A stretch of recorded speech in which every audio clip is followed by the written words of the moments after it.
I spent $400,000 building a custom lakeside villa as a surprise for my parents' 30th wedding anniversary. But when I pulled into the driveway to hand them the keys, my heart dropped. My elderly father was standing on the curb holding garbage bags full of his clothes, while my brother's wife ushered a group of tourists through the front door. She looked right at me, smirked, and announced that my gift was now a family asset, generating passive income. She thought she had won. She had no idea what was inside the briefcase sitting on my passenger seat. My name is Emma, and I am 33 years old. Before I dive into the rest of this disaster, let me know where you are watching from in the comments below. Hit the like button and subscribe to the channel if you have ever had your generosity weaponized against you by toxic family members. For the past 8 years, I have worked relentlessly as a commercial real estate developer in Manhattan. I do not build small residential projects. I build high-rises, boutique hotels, and luxury commercial spaces. I fought tooth and nail in a cutthroat industry to earn every single dollar to my name. But to my family, my success was only valuable when it could be used to clean up my older brother Jason's messes. Jason is 35, and the undisputed golden child of the family. Growing up, my parents, Richard and Susan, enabled his terrible decisions at every turn. If Jason wrecked a car, my savings were drained to cover it. If Jason failed a business venture, my parents took out loans to bail him out. And when he married Jasmine, an African-American woman who treated designer labels like a personality trait and viewed hard work as a personal insult, the financial drain only multiplied. Despite the blatant favoritism, a part of me still craved my parents' approval. I wanted to do something monumental to show my love. I purchased a pristine half-acre lot in an exclusive, highly regulated ecological preserve on Lake George in upstate New York. Over 6 months, I entirely funded and managed the construction of a breathtaking modern lakeside villa. It featured floor-to-ceiling glass windows, heated hardwood floors, and a wrap-around deck overlooking the water. It was meant to be their retirement sanctuary, a place where my father could fish and my mother could read, completely mortgage-free. I arranged to hand over the keys on the afternoon of their anniversary. I drove 3 hours north from the city, a bottle of expensive vintage champagne resting securely on the passenger seat of my car. The autumn leaves were brilliant shades of amber and crimson reflecting off the glass like surface of the lake as I finally pulled into the private gated driveway. I felt a rare sense of pride. I could not wait to see my mother cry tears of joy. But as the tires crunched against the fresh gravel, the knot of anticipation in my stomach instantly turned to pure ice. There, standing on the edge of the driveway, was my 62-year-old father, Richard. He was not holding a celebratory drink or smiling. He was holding a battered suitcase and 2 heavy black garbage bags full of clothes. He looked exhausted, shifting his weight nervously from one foot to the other as he stared at the ground. Before I could even put the car in park, the custom cedar front door of the villa swung wide open. Out walked Jasmine. She was wearing a silk designer blouse and oversized sunglasses, looking like she owned the entire county. Behind her, a family of 5 tourists in matching neon windbreakers were dragging wheeled luggage across the pristine, custom-milled oak floors I had personally selected just weeks prior. I threw my car door open and marched toward the porch, my pulse pounding in my ears. "Dad, what is going on here? Why are your bags out on the driveway? Who are these people inside my house?" My father refused to meet my eyes. He stared firmly at the gravel, his shoulders slumped. "Well, Emma, it is just that we decided to make a change. I will tell you exactly what is going on." Jasmine interrupted, her voice dripping with unearned authority. She strutted down the porch steps, her heels clicking loudly against the stone walkway. She gestured expansively toward the confused tourists. "These lovely people are from Ohio. They have just checked in. This property is now a family asset, and Jason and I are optimizing its revenue stream." I stared at her, genuinely trying to process the sheer audacity of her words. Optimizing. Jasmine. "I built this house for my parents to live in. It is their anniversary present. It is not a cheap hotel. Jasmine let out a sharp, mocking laugh. She adjusted her sunglasses and looked at me as if I were a slow child. Emma, please. Look around. This house is way too big for two seniors to manage. Plus, Jason and I have a baby on the way. We have a future to build. Your brother and I decided to list it on a short-term rental site. We have already secured a massive corporate booking for the entire winter. You did what? I demanded, the blood rushing to my face. I turned sharply back to my father. Dad, tell me you did not agree to this. I literally sent the contractor away yesterday. The paint is barely dry. My father finally looked up, his expression, a frustrating mix of guilt and total submission. Your mother and I talked about it, Emma. Jason is in a bit of a tight spot financially right now. We are just going to rent a room at the budget motel down the highway for a few months. It is really not a big deal. We just want to help your brother get back on his feet. Help him get back on his feet. I snapped, my voice echoing off the quiet lake. You are going to live in a roach-infested motel off the highway so he can pimp out the $400,000 house I paid for with my own blood, sweat, and tears. That was when the front door opened again and Jason stepped out onto the porch. He leaned casually against the doorframe, sipping from a coffee mug I had specifically bought for my mother. He wore a smug, relaxed smile that instantly transported me back to every single time he had gotten away with destroying something of mine in our childhood. Lower your voice, Emma, Jason said smoothly, not a hint of shame in his eyes. You are upsetting the paying guests. They paid a premium for a quiet lakeside retreat, not a front row seat to one of your emotional meltdowns. I stepped up onto the bottom stair of the porch, entirely ignoring the tourists who were now awkwardly lingering in the foyer. My emotional meltdowns. Jason, get these people out of my house right now. You do not have the right to rent this property out to anyone. Jason chuckled, walking down the steps to wrap his arm possessively around Jasmine. Correction, little sister. It is not your house anymore. You gifted it to Mom and Dad. And Mom and Dad, being the generous, family-oriented people that they are, realized that their son needed the capital much more than they needed a fancy vacation home. I stared at him. The sheer entitlement in his voice made my blood boil. Capital. Is that what we are calling your staggering financial incompetence now? What exactly did you do this time, Jason? Did you blow another angel investment? Did you gamble away another business loan? Jasmine stepped forward, her perfectly manicured hand resting on her hip. Do not speak to my husband like that.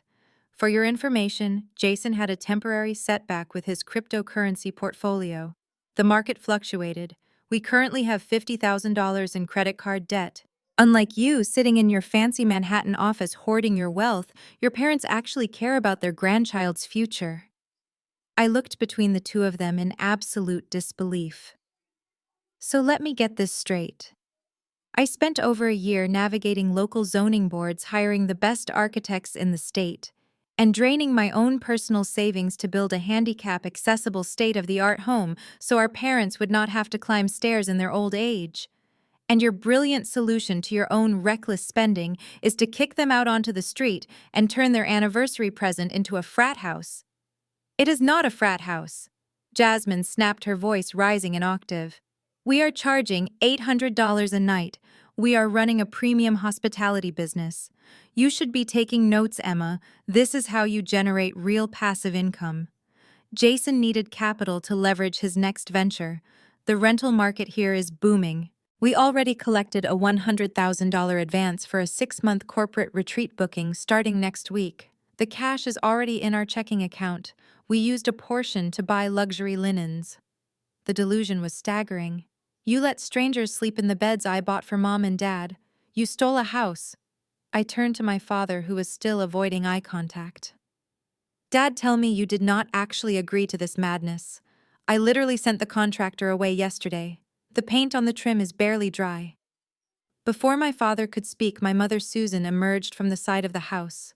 She carried a cardboard box of kitchen spices and framed family photos. She looked tired, but the moment she saw me, Her expression hardened into the familiar look of maternal disappointment she usually reserved only for me. "Please stop shouting," my mother said, setting the box down on the sedan. "It makes perfect financial sense. Jason and Jasmine are struggling right now. You have plenty of money. Why do you always have to be so selfish?" Selfish. The word hit me like a physical blow.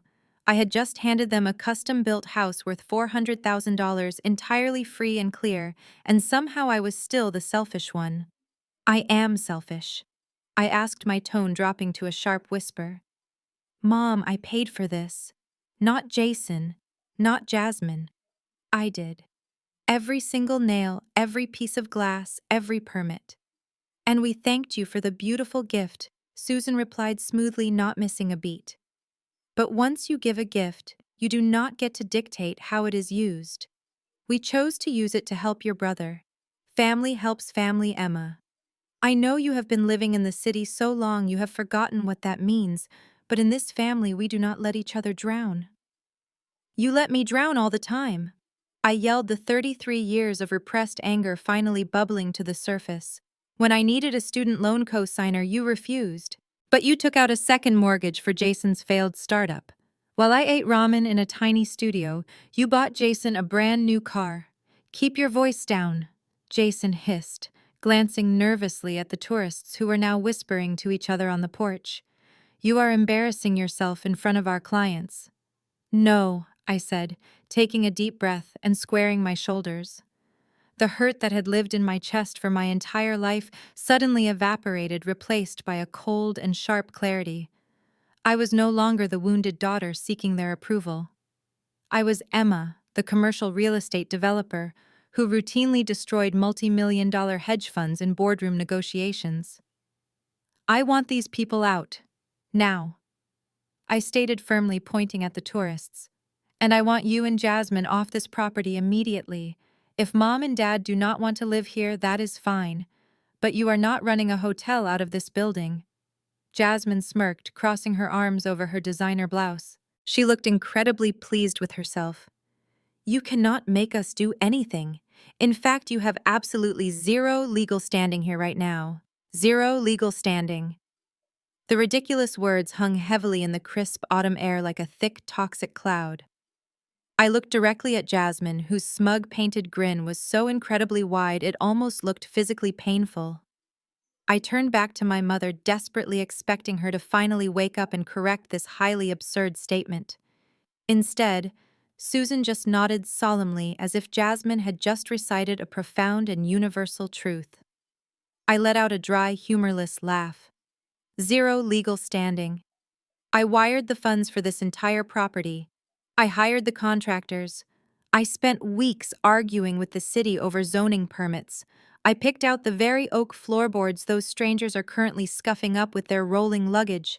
How exactly do I have no legal standing in a house that I built from the ground up? Susan stepped forward and reached out to place a hand on my arm.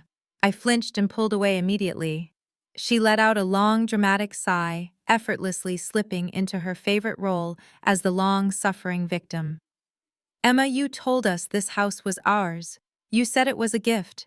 And as the legal owners of a gift, we have the absolute right to do what we see fit with it.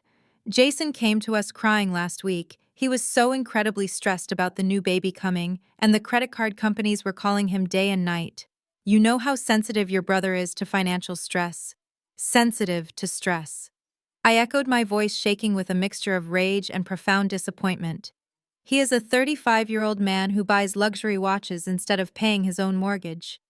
I stared past her at my father, who was now carefully arranging a large black garbage bag full of heavy winter sweaters into the trunk of his rusted sedan. He actively refused to look my way, unable to face his own daughter. My mother continued, her voice taking on that familiar condescending tone she had used on me since childhood.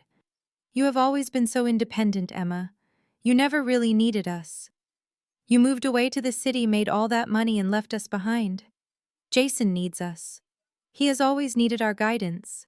When you coldly refused to give him that business loan last year, you left him in a terrible position. We had to fix it. We always have to fix it. This is simply us fixing it again."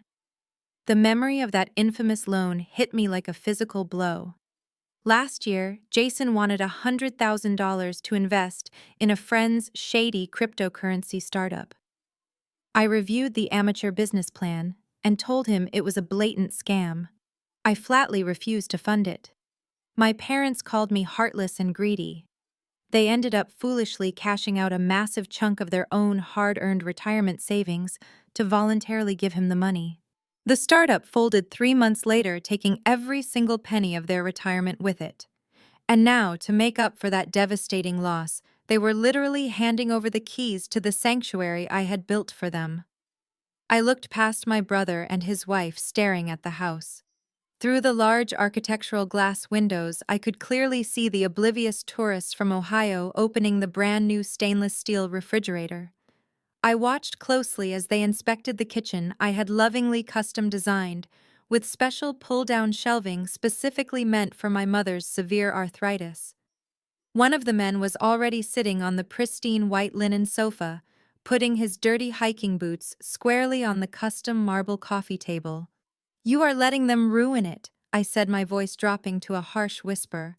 "I built this place so you would not have to struggle anymore, and you are throwing it all away for a guy who has never worked a hard day in his entire life." Jason took an aggressive step forward, his chest puffed out defensively. "Watch your mouth, Emma. I am an entrepreneur. I take calculated risks. Sometimes they do not pan out, but I am building an empire for my family.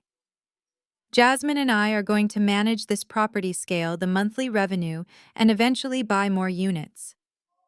We are turning your little anniversary gift into a generational wealth vehicle." Generational wealth? I could not help it. I laughed right in his face. "You cannot even manage a basic checking account without overdrawing it, Jason. You are going to manage a luxury rental property." Jasmine rolled her eyes dramatically.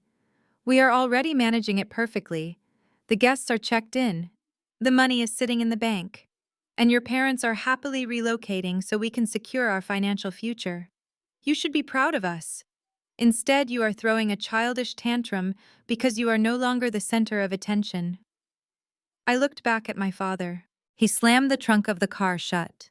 He walked around to the driver's side and opened the door. I called out, desperate for a shred of reason. "Are you really going to do this? Are you really going to drive to a roadside motel on your 30th wedding anniversary just because Jason cannot stop maxing out his credit cards?" My father finally met my gaze.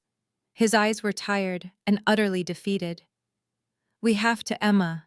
He is our son. He is going to give us a grandchild soon. We have to make sacrifices. It is what loving families do."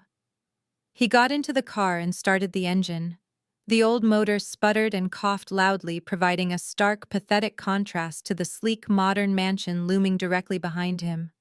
My mother gave me one last disapproving glare before walking over and climbing into the passenger seat. They were actually leaving.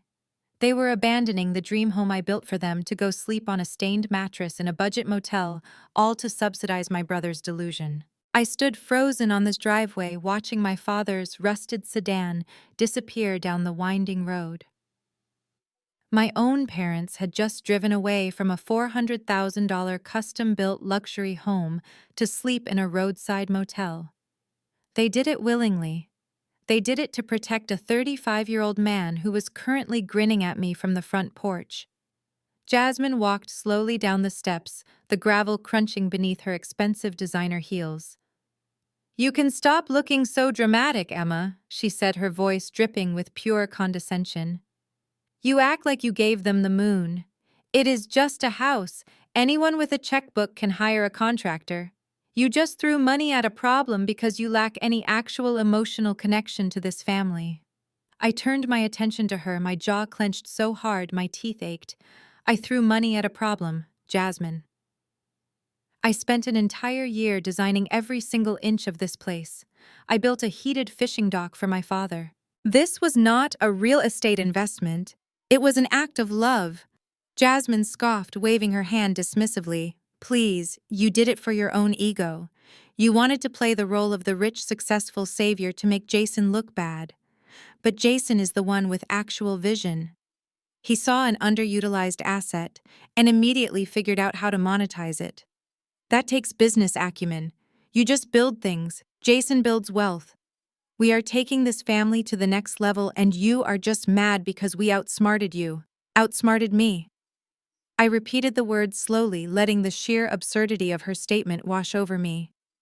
I looked past her shoulder. Inside the house, the tourists from Ohio were fully settling in. I could practically hear the deep scratches forming in the wood. A woman in a neon windbreaker was haphazardly tossing heavy suitcases onto the pristine white linen sofa. They were treating my masterpiece like a cheap highway rest stop. Jason walked down to join his wife, slipping his hand comfortably into hers. He looked at the tourists inside and smiled proudly, completely blind to the damage they were already causing. Look at that, Emma. Passive income in action. In fact, since the first $100,000 already cleared our account, Jasmine and I decided to host our own little celebration here this afternoon. Your celebration? I asked, my voice dangerously calm. Yes, Jasmine chimed in, her eyes gleaming with greed. We are hosting a catered garden party on the back lawn to celebrate our new business venture. We invited about 50 of our friends from the city. They should be arriving in a few hours. We are using the advance money to network and find new investors for our next property. I stared at them. They had not only stolen my parents' anniversary present to pay off their own credit card debt, but they were also using the rental advance to throw themselves a lavish party on my dime. They were going to parade around my property drinking expensive champagne, acting like self-made real estate moguls in front of their pretentious friends. You are going to throw a party here, I said, keeping my tone neutral. Jason nodded, completely misreading my calm demeanor as defeat. Exactly. And honestly, Emma, you are welcome to stay if you want. You could learn a thing or two about networking. Maybe you could even help point people toward the portable toilets we rented. We do not want too many people using the indoor plumbing and ruining the septic system. He wanted to parade me around in front of his friends as the defeated younger sister. He wanted me to watch him play the role of the successful patriarch while my actual parents sat in a motel room eating cheap takeout. A strange sense of absolute tranquility suddenly washed over me. The anger completely vanished, replaced by a cold, calculating focus. I realized in that exact moment that fighting with them was entirely pointless. They were so deeply entrenched in their own delusions of grandeur that words would never reach them. They needed to feel harsh reality crash down on them. They needed to believe they had completely won before I pulled the rug out from under their feet. I looked at Jason, taking in his smug smile and his expensive watch. I looked at Jasmine, admiring her designer clothes purchased with stolen money. You know what, Jason, I said softly. I think I will stay for the party. I would love to see your grand vision in action. I would love to see exactly how you manage this new generational wealth. See? I knew you would eventually come around to my way of thinking. Jason turned his back to me, satisfied with his victory. He walked up the porch steps, joining their guests. The heavy door shut, leaving me standing alone. I stared at where my parents had just parked. I needed to hear it directly from my father without Jason breathing down his neck. I quickly started my Audi. I knew exactly which budget motel they were heading to. It was the only one within a 10-mile radius, a run-down cinder block building sitting right off the noisy interstate. I pulled out of the gated driveway and drove down the winding road, the autumn scenery now feeling entirely hollow.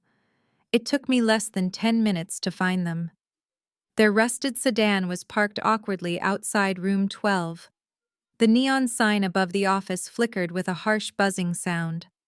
Paint was peeling off the exterior walls in ugly flakes, and a faint smell of stale cigarettes hung in the cold air. It was a miserable place miles away from the luxurious heated floors and lakeside views I had meticulously designed for them. I parked my car next to theirs and stepped out. The door to room 12 was propped wide open. My father was inside, struggling to lift a suitcase onto a flimsy luggage rack. He looked incredibly small and frail under the harsh fluorescent lighting of the cheap room. "Dad," I said softly, standing rigidly in the doorway. He flinched slightly and turned around. When he saw me, his shoulders slumped further in defeat. "Emma, what are you doing here? You should not have followed us." I stepped into the cramped room. "Dad, please. I need you to look at me and tell me the honest truth. Did you really want to give Jason the house? Did you really want to spend your 30th wedding anniversary in a depressing place like this?" He looked down at his worn leather shoes, his hands trembling slightly as he gripped the edge of the cheap mattress. I could clearly see the profound exhaustion etched deeply into the lines of his face. "It is not about what I want, Emma." Jason was desperate. He came to us crying uncontrollably. He said the credit card companies were preparing to sue him. Jasmine was threatening to take the baby and leave him forever if he did not fix their finances immediately. What was I supposed to do? Watch my son's life completely fall apart when I had a perfectly good, highly valuable asset sitting right there? But it was not your asset to give away. I pleaded, trying hard to keep my voice steady. It was a personal gift from me to you, to keep you safe and comfortable. You let him steal from me.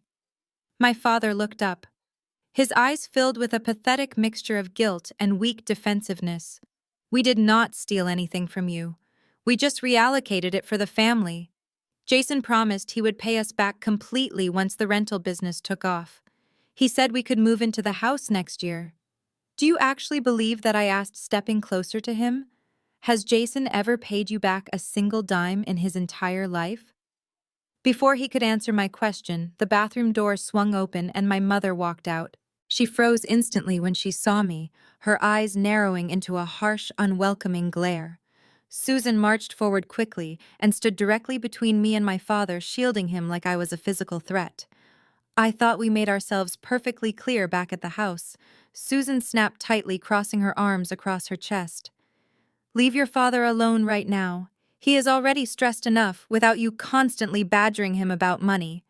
"I am not badgering him, Mom. I am trying to understand why you both are willingly throwing away your own comfort for a man who constantly uses you." "We are parents." "Emma." Susan hissed, her voice dripping with extreme self-righteous indignation.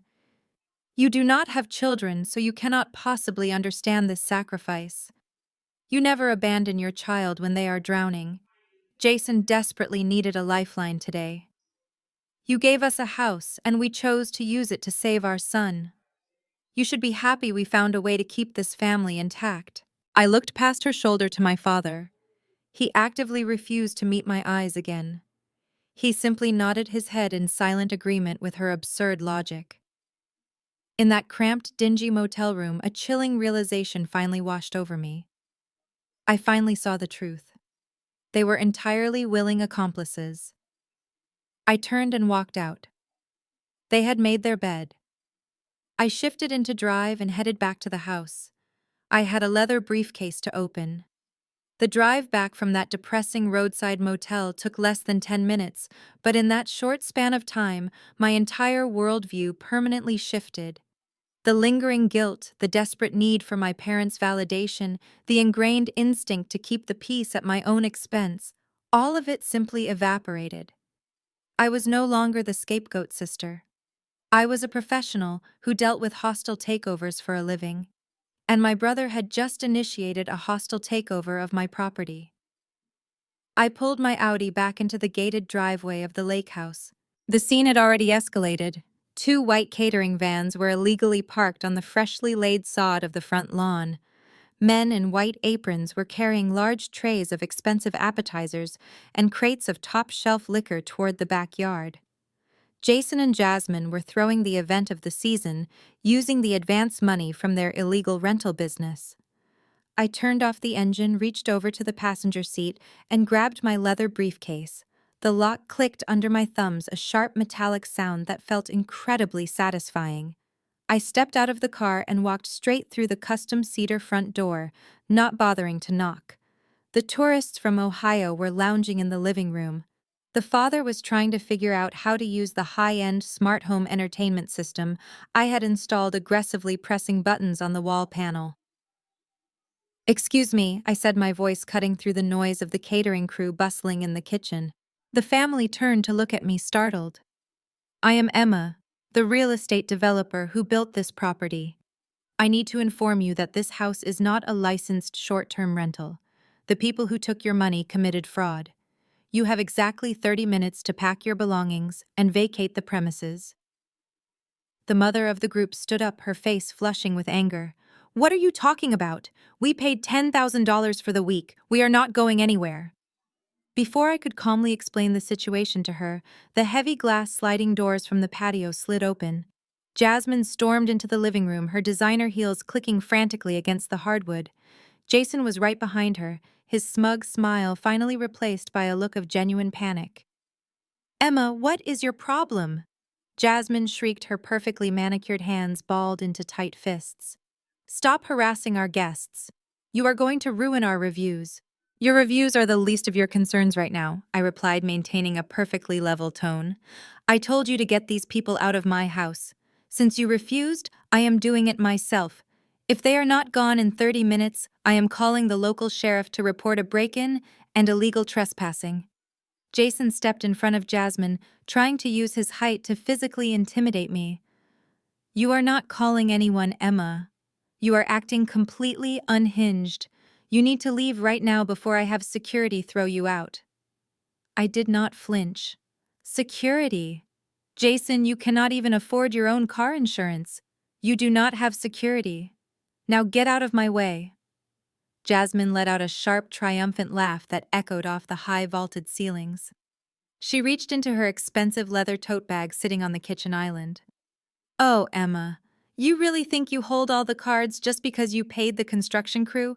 You are so naive. Did you really think Jason and I would launch a premium hospitality business without covering our legal bases first? She pulled out a thick manila envelope, dramatically untying the string closure. She retrieved a crisp stack of legal documents and practically shoved them into my chest. Read it and weep, she sneered. I took the documents and glanced at the first page. It was a general power of attorney. The headers were drafted by a cheap online legal service, but the signatures at the bottom of the page were entirely real. I recognized my father's shaky handwriting and my mother's loopy cursive immediately. Beside their names was the official stamp and signature of a public notary dated just 2 days ago. Jason crossed his arms, looking incredibly pleased with himself. That is right. Mom and Dad legally appointed me as their attorney, in fact. I have the absolute legal authority to manage, lease, or sell any and all assets in their name. Since you gifted them this house, it belongs to them. And since I manage their estate, I manage this house. You have zero authority here. Jasmine leaned in close, her voice dropping to a vicious whisper. You lose, Emma. You built a beautiful house and now we are going to get rich off it. So take your little leather briefcase, get back in your car, and drive back to your miserable, lonely life in the city. Do not let the door hit you on the way out. I looked down at the notarized document in my hands. To an average person, this piece of paper would be a devastating blow. It looked official. It looked bulletproof. It gave Jason complete control over our parents' lives. But I was not an average person. I was a commercial real estate developer, and looking at that ridiculous piece of paper, I had to bite the inside of my cheek to stop myself from laughing out loud. I smoothed out the crease in the cheap printer paper and handed the notarized document back to Jasmine. I kept my expression completely blank. Jason took my silence as a total surrender. He puffed out his chest and took a step forward, practically vibrating with unearned pride. You see? Emma, Jason said, his voice loud enough for the confused tourists in the living room to hear. Dad finally realized that he needed someone with actual business acumen to handle the family portfolio. As the legally appointed manager of the estate, it is my fiduciary duty to maximize our assets. You might have paid for the raw materials, but I am the one providing the strategic vision. I am protecting our parents' retirement. Protecting their retirement.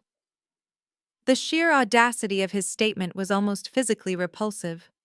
I looked at my brother, a man, wearing a fake luxury watch he bought on credit, and let my mind drift back to the first time he ever managed our family finances.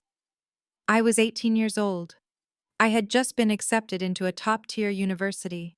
My grandfather had left me $40,000 in a dedicated college savings account. It was my ticket out of that toxic household. But my parents, in their infinite wisdom, had kept Jason as a joint signer on the account in case of a medical emergency. Jason decided that my freshman year was the perfect time for an emergency. He convinced my parents that higher education was a scam and that he had found a guaranteed investment in a revolutionary energy drink startup. Without asking me, he drained my entire college fund and handed it over to a guy he met at a local gym. The company filed for bankruptcy 30 days later. The founder fled the state. My $40,000 vanished into thin air. I spent the next 4 years working 3 miserable minimum wage jobs and taking on massive student loans just to keep my head above water, while Jason walked away without a single consequence. My parents simply called it a tough learning experience for him and told me to stop holding a grudge. And now this same man was standing in the middle of a custom-built luxury home, claiming he was the guardian of the family portfolio. "I see," I said, keeping my tone remarkably even. "So you are the legal manager of the estate now. That is a very impressive title, Jason. Tell me, as the manager, have you reviewed the specific tax implications of running a commercial enterprise in an ecologically protected residential zone?" Jason waved his hand dismissively, clearly annoyed that I was not breaking down in tears. "Do not try to bore me with your bureaucratic zoning nonsense, Emma. We have an accountant. We are running everything through the proper channels. Jasmine has already set up the corporate paperwork." Jasmine nodded vigorously, crossing her arms. "That is right. We are completely insulated from any personal liability. We are operating as a legitimate corporate entity. You are just trying to use big words to scare us, because your little plan to be the family savior completely backfired." I nodded slowly, pretending to digest this incredibly flawed legal theory. A legitimate corporate entity. That is fascinating. So this power of attorney gives you the absolute right to lease assets owned by mom and dad. Exactly. Jason snapped, pointing a finger at my face. So stop harassing our paying guests and get out of our house. We have a catered garden party to host and you are killing the vibe. The mother of the tourist family from Ohio stepped forward, looking incredibly uncomfortable. She clutched her purse tightly against her chest. "Excuse me," she said, her voice trembling slightly. "We do not want any trouble. If there is a dispute over the ownership of the property, we would prefer to just get a full refund and find another place to stay." Jasmine immediately spun around, her aggressive demeanor softening into a sickeningly sweet customer service smile. "Oh, absolutely not. There is no dispute at all. My sister-in-law is just having a minor emotional episode. She is leaving right now. Please go enjoy the lake. There are fresh towels in the master suite." I looked at the terrified family, then back to my brother and his wife. They were so incredibly confident in their stolen authority. They genuinely believed that a basic boilerplate document they downloaded off the internet gave them the power to conquer the world. I knew that if I kicked the tourists out right now, Jason and Jasmine would just play the victims. They would spin the narrative, cry to my parents, and claim I ruined their brilliant business venture out of pure jealousy. I needed a bigger audience. I needed them to publicly claim ownership of their fraud before I destroyed it. I took a step back toward the front door. "You know what, Jason? You are absolutely right. You have a notarized document. You are the manager of the estate. Who am I to stand in the way of your brilliant strategic vision?" Jason smirked, crossing his arms. "Glad you finally came to your senses." "I am going to head to the backyard," I said casually. "I think I would like a glass of that expensive champagne you bought with the advance money. Let us see how the new real estate moguls entertain their guests." I walked through the expansive kitchen and pushed open the heavy glass doors leading to the back patio. The crisp autumn air hit my face, carrying the smell of expensive catered food and the heavy bass of a live DJ. I stood on the edge of the custom mahogany deck I had designed specifically for my father to enjoy his morning coffee. It had been completely transformed into a pretentious networking mixer. There was absolutely no sign that this was supposed to be a 30th wedding anniversary celebration. There were no silver banners blowing in the wind.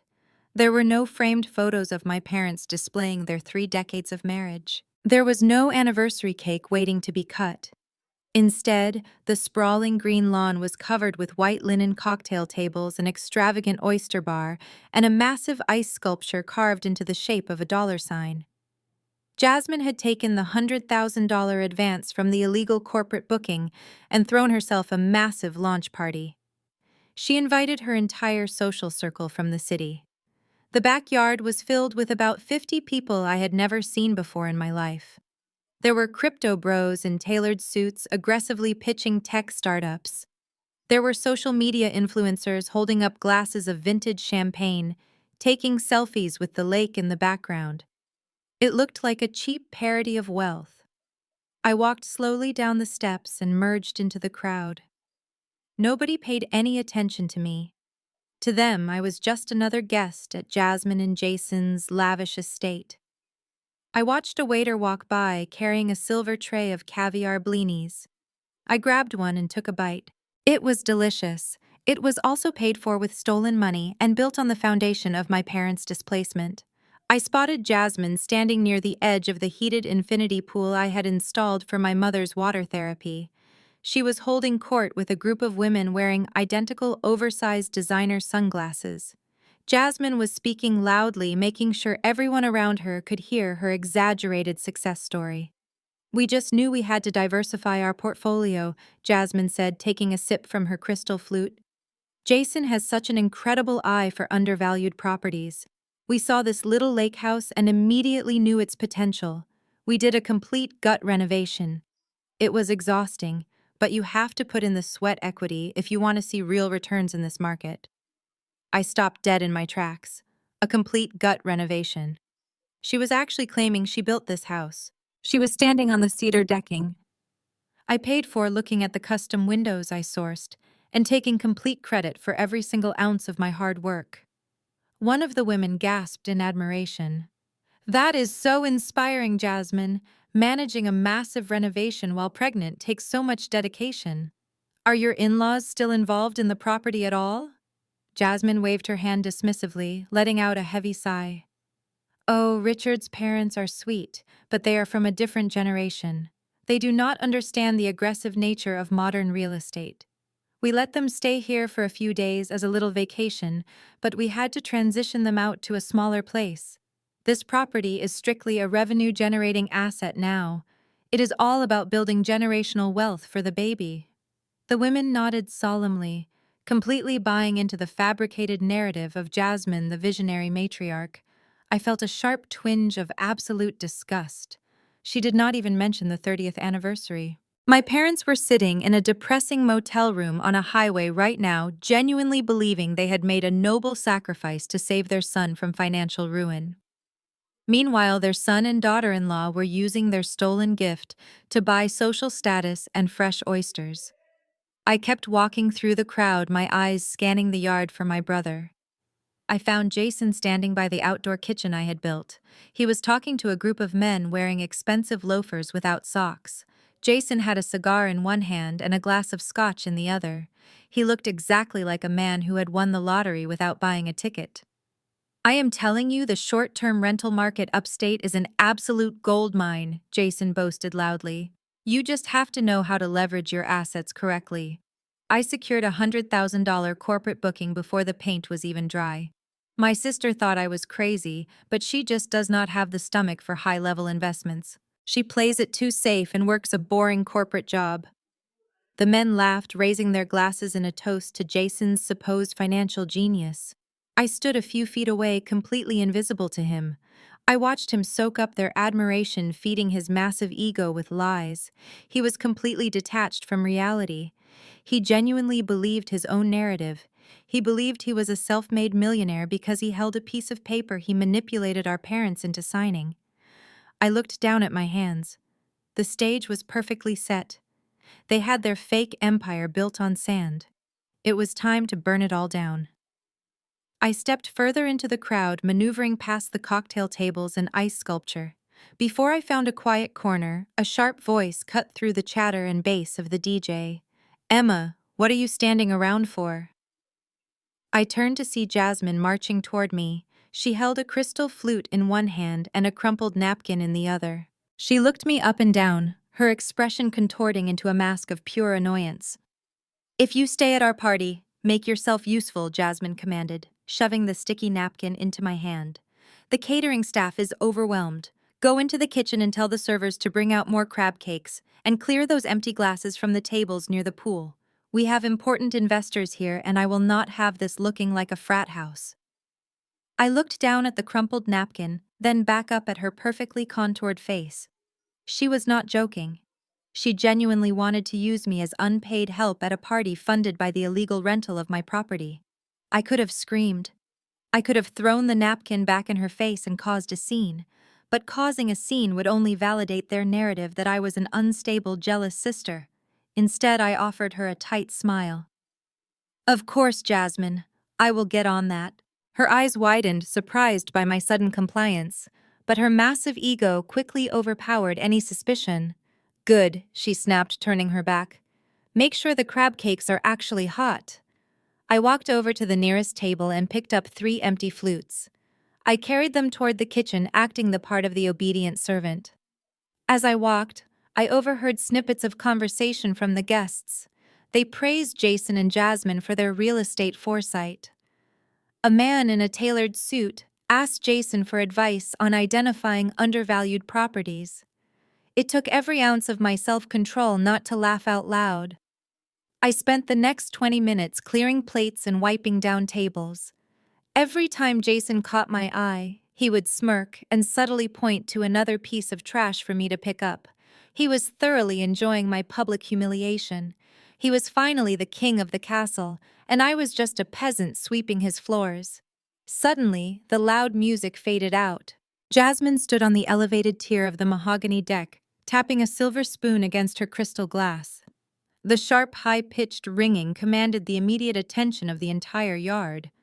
"Excuse me, everyone," Jasmine called out, her voice amplified by the sudden silence. "If I could just have your attention for a brief moment." The crowd gathered around the base of the deck, raising their glasses in anticipation. I stood near the patio edge, holding a tray of dirty appetizers, blending perfectly into the background. "I want to thank you all for coming out to Lake George today to celebrate our brand new hospitality venture." Jasmine began beaming down at the crowd. "As many of you know, building a real estate portfolio from the ground up takes an incredible amount of grit, sacrifice, and strategic vision. It is not for the faint of heart." She paused dramatically, placing a loving hand on Jason's shoulder as he stepped up to join her on the elevated deck. He wrapped his arm around her waist, looking out at the crowd with the unearned confidence of a self-made billionaire. "But we did not do this just for ourselves," Jasmine continued, her voice dripping with fake emotion. "We did this for our family. Recently, my wonderful husband stepped up to rescue his parents from a very difficult financial situation. When others in this family decided to selfishly turn their backs on them, Jason took complete legal control of the family assets. He made the hard choices. He turned this underutilized vacation home into a premium cash-flowing asset." A gentle murmur of approval rippled through the crowd. A few people nodded respectfully at Jason. "He is the true savior of the family finances," Jasmine declared loudly, raising her glass high into the air. "He protected his parents' retirement and secured a beautiful future for our unborn child. So please raise your glasses to my incredible husband, the smartest investor I know, Jason." To Jason, the crowd chanted in unison, taking sips of their expensive champagne. Jason smiled modestly, taking the microphone from the DJ stand. "Thank you, Jasmine. And thank you all. It really comes down to recognizing value where others are completely blind. You must be willing to take the asset, cut out the emotional dead weight, and optimize it." He looked directly at my face as he loudly said the words, "emotional dead weight." The crowd erupted into applause, completely oblivious to the massive lie they were celebrating. A few of the men patted Jason on the back, while Jasmine beamed beside him, playing the role of the supportive, successful wife. I stood perfectly still, balancing the silver tray of dirty appetizer plates on my fingertips. The sheer magnitude of his delusion was almost impressive. He was not just stealing my property, he was stealing my entire identity. He was standing on the deck I designed in the backyard I landscaped, using the money I earned to publicly brand me as a failure. I did not throw the tray.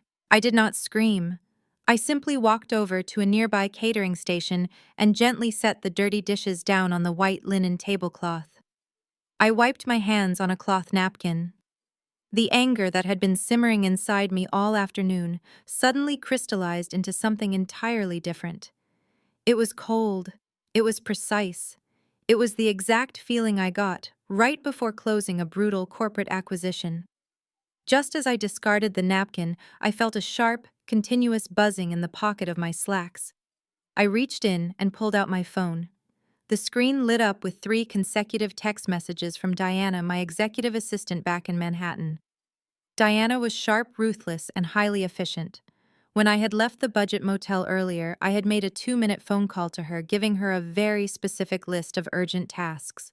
I opened the message thread. The first text read, HOA, board president has been contacted.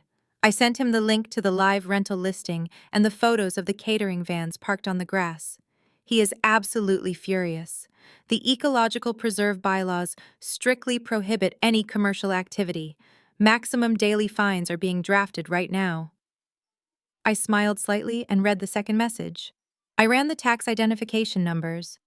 Jasmine registered the short-term rental income using her personal Social Security number to get the direct deposit advance. I just submitted the expedited fraud report to the IRS tip line. She is officially on their radar for operating an unlicensed commercial business. The third and final text was the absolute best one. The County Sheriff Dispatch has confirmed receipt of the trespassing complaint. A patrol car is en route to the property to remove unauthorized commercial occupants.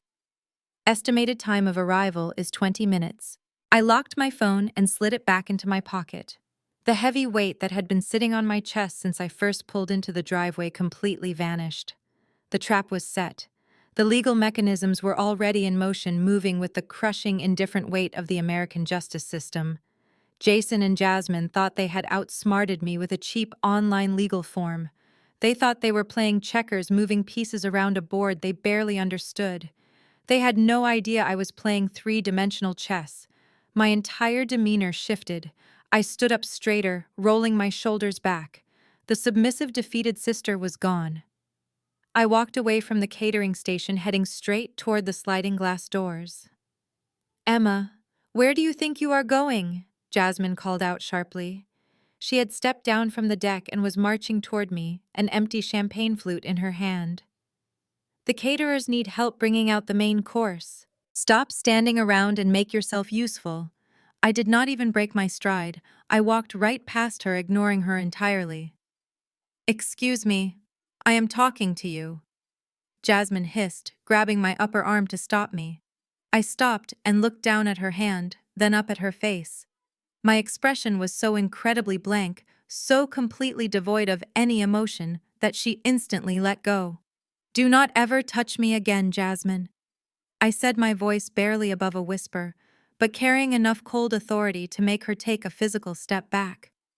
I turned away and walked through the sliding glass doors, stepping back into the living room. The tourists from Ohio were still there, unpacking groceries in my custom kitchen. I ignored them too. I walked straight down the hallway, pushed open the heavy cedar front door, and stepped out into the crisp afternoon air. My Audi was parked exactly where I had left it. I walked around to the passenger side and opened the door.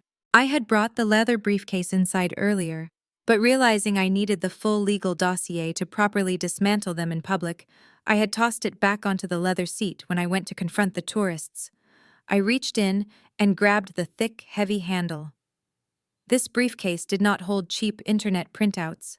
It held certified deeds, municipal zoning maps, and ironclad corporate ownership structures. It held the absolute destruction of Jason's fake empire. I closed the car door, the heavy thud echoing in the quiet driveway. I gripped the briefcase tightly, feeling the smooth leather against my palm. I turned around and walked back toward the house, my heels striking the pavement with deliberate rhythmic purpose. It was time to stop cleaning up their messes. It was time to end the party. I gripped the handle of my leather briefcase and walked around the side of the house. The heavy bass from the backyard DJ pulsed against the cedar siding.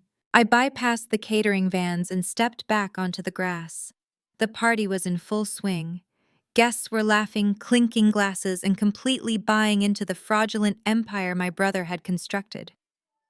I did not stop at the catering table this time. I did not pick up any dirty plates.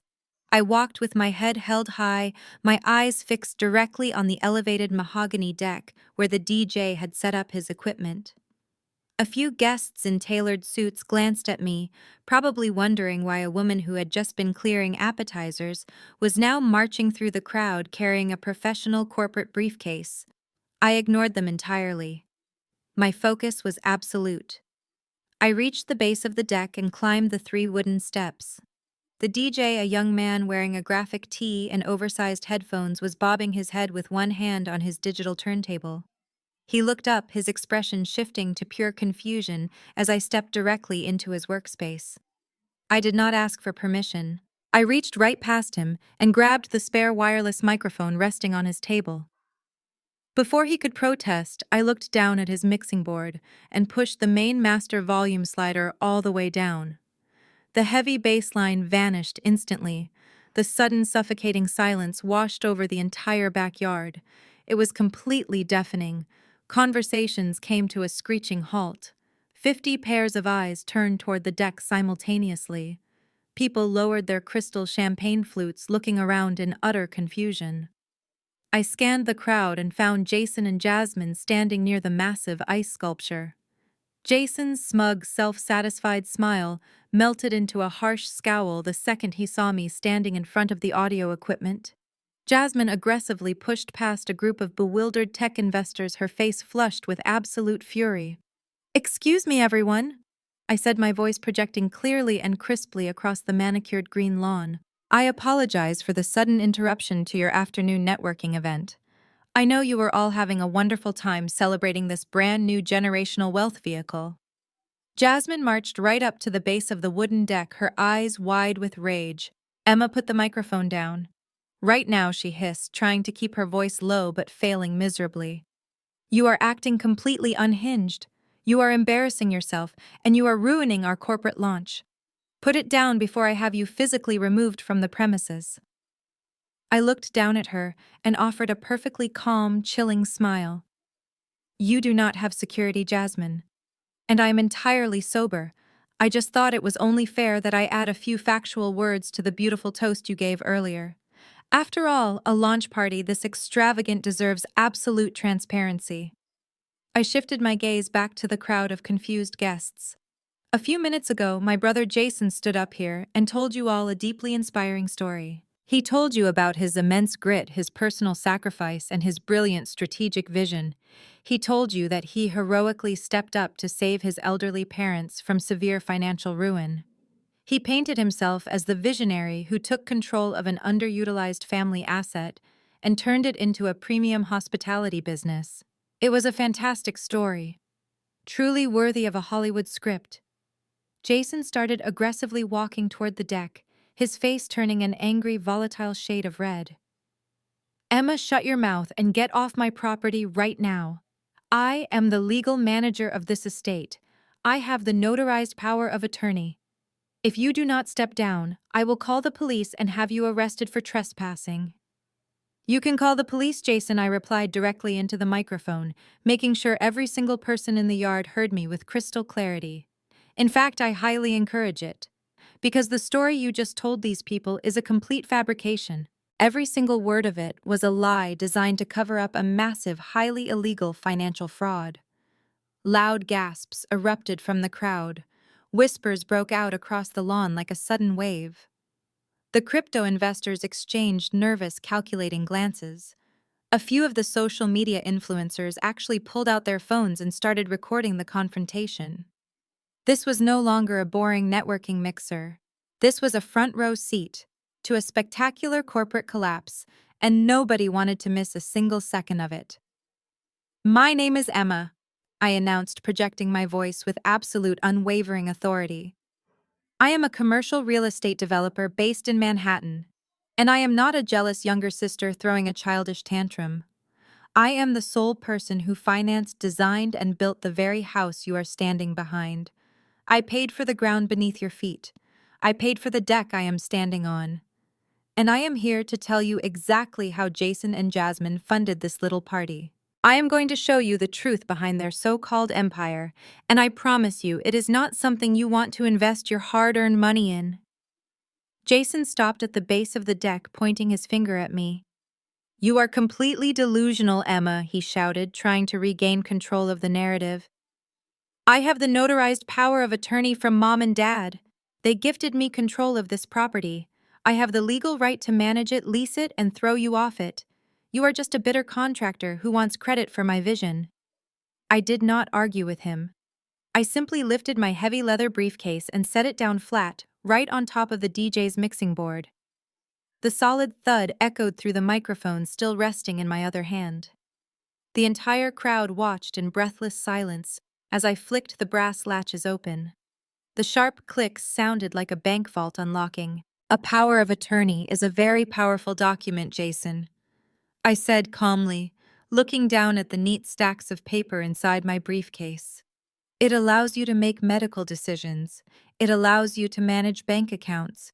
It even allows you to lease or sell real estate. But there is one very specific catch to a power of attorney. It only applies to assets that the person actually owns. I reached into the briefcase and pulled out a thick stack of papers bound by a blue legal cover. I held it up for the crowd to see. For those of you who are taking notes on how to build a real estate empire, please pay close attention. When I purchased this half-acre lot last year, I did not put it in my parents' names. I did not put it in my own name either. I purchased it through a legally registered limited liability company called Lakeside Holdings LLC. I flipped to the second page of the document. Lakeside Holdings LLC is registered in the state of New York. And if you look at the corporate charter, you will see that I, Emma, am the sole managing member and 100% equity owner of that company. My parents have zero ownership stake in Lakeside Holdings. They do not own a single share. Therefore, Jason, your little power of attorney has absolutely no jurisdiction over this property. Jason blinked, his arm slowly lowering to his side. His face contorted in confusion, trying to process the legal terminology. That is a lie. He stammered, his voice losing its booming confidence. You said this house was a gift. You gave it to them. I gave them a place to live, I corrected him, my voice echoing across the silent lawn. I gave them peace of mind. But I am a commercial real estate developer, Jason. I do not hand over $500,000 assets without protecting my investment.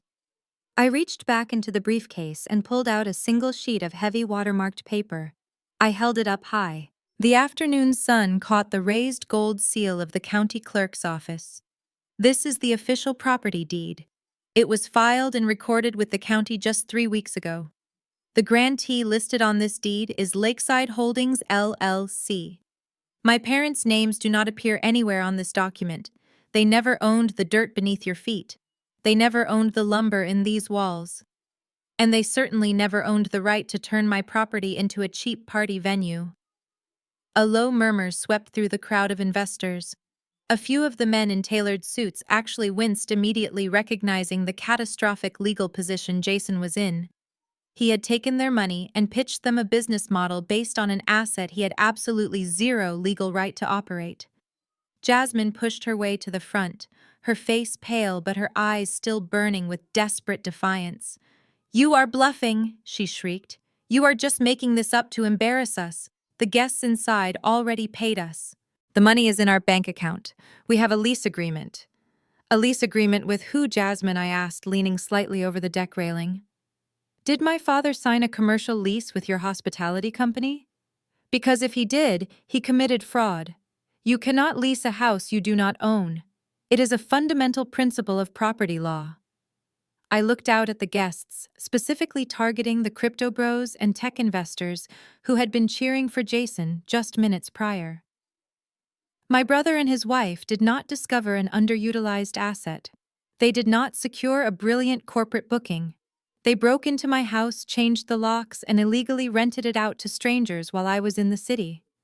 They took a $100,000 advance for a property they have absolutely no claim to. And they used that stolen money to buy the champagne you are all drinking right now. The reaction was instantaneous. Several people immediately set their crystal flutes down on the nearest tables, as if the glass had suddenly caught fire. The social media influencers stopped recording and looked around nervously, suddenly realizing they were attending a party funded by grand larceny. Jason stood completely frozen at the bottom of the stairs, staring blankly at the deed. His smug smile was entirely gone, replaced by pure terror. His smug smile was entirely gone, replaced by pure terror. He stared at the watermarked deed in my hand as if it were a venomous snake. The silence in the backyard was absolute. Even the birds seemed to have stopped singing. I slowly lowered the deed and placed it neatly on top of the mixing board. I was not finished. I reached into my leather briefcase one more time to retrieve the final nail in the coffin of his fake empire. I pulled out a thick, stapled packet of paper with a bold red header and held it up for everyone to see. "This is the residential occupancy agreement I carefully drafted for my parents," I explained, keeping my voice perfectly steady and clear. "It is a very specific legal mechanism known in real estate law as a life estate. I formally granted Richard and Susan the legal status of life tenants. That means they had the absolute right to live in this beautiful house for the rest of their natural lives, completely rent-free. It was my gift to them, a secure, comfortable place to age gracefully without ever worrying about a mortgage or property taxes. But a life tenancy is not fee-simple ownership." I continued pacing slowly across the deck. It comes with extremely strict, non-negotiable conditions. Section 4 of this exact contract explicitly prohibits any form of subleasing, short-term renting, or commercial exploitation. It strictly states that the property can only be used as a primary personal residence for the named life tenants. My parents only possess the right of personal occupancy. They never possess the right of commercial alienation. You cannot sell what you do not own. I stopped pacing and looked directly down at Jason, who was now sweating profusely in the cool autumn air. "So when Mom and Dad signed that cheap power of attorney you printed off the internet, they were assigning you a right they never actually possessed. A life tenant cannot authorize a third party to run a hotel out of a property they do not own. Legally speaking, Jason, your entire business model is built on a completely void contract. You leased this property illegally." The crypto investors standing near the ice sculpture began to murmur angrily. One of them, a tall man in a tailored navy suit, stepped forward and pointed an accusing finger at Jason. "You told us you owned this place free and clear," the investor snapped loudly. "You told us this was the anchor property for your new hospitality portfolio. You took our seed money based on a complete lie. You are a complete fraud." Jason held his hands up defensively, taking a nervous step back. "No, wait, you do not understand. She is twisting the facts. My parents gave me the house. They told me I could use it. They are my parents. It is a family asset. We just had a slight miscommunication regarding the corporate structuring. I can fix this." "A slight miscommunication." I repeated his words, letting a sharp laugh escape my lips. "You broke into a house owned by a corporate entity. You changed the locks.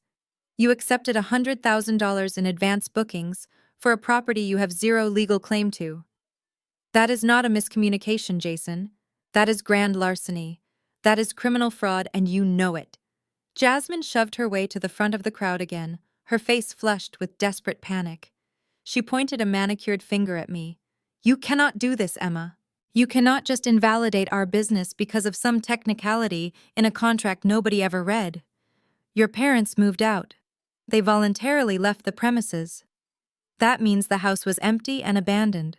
We simply took over the management of an abandoned property to protect it from falling into disrepair.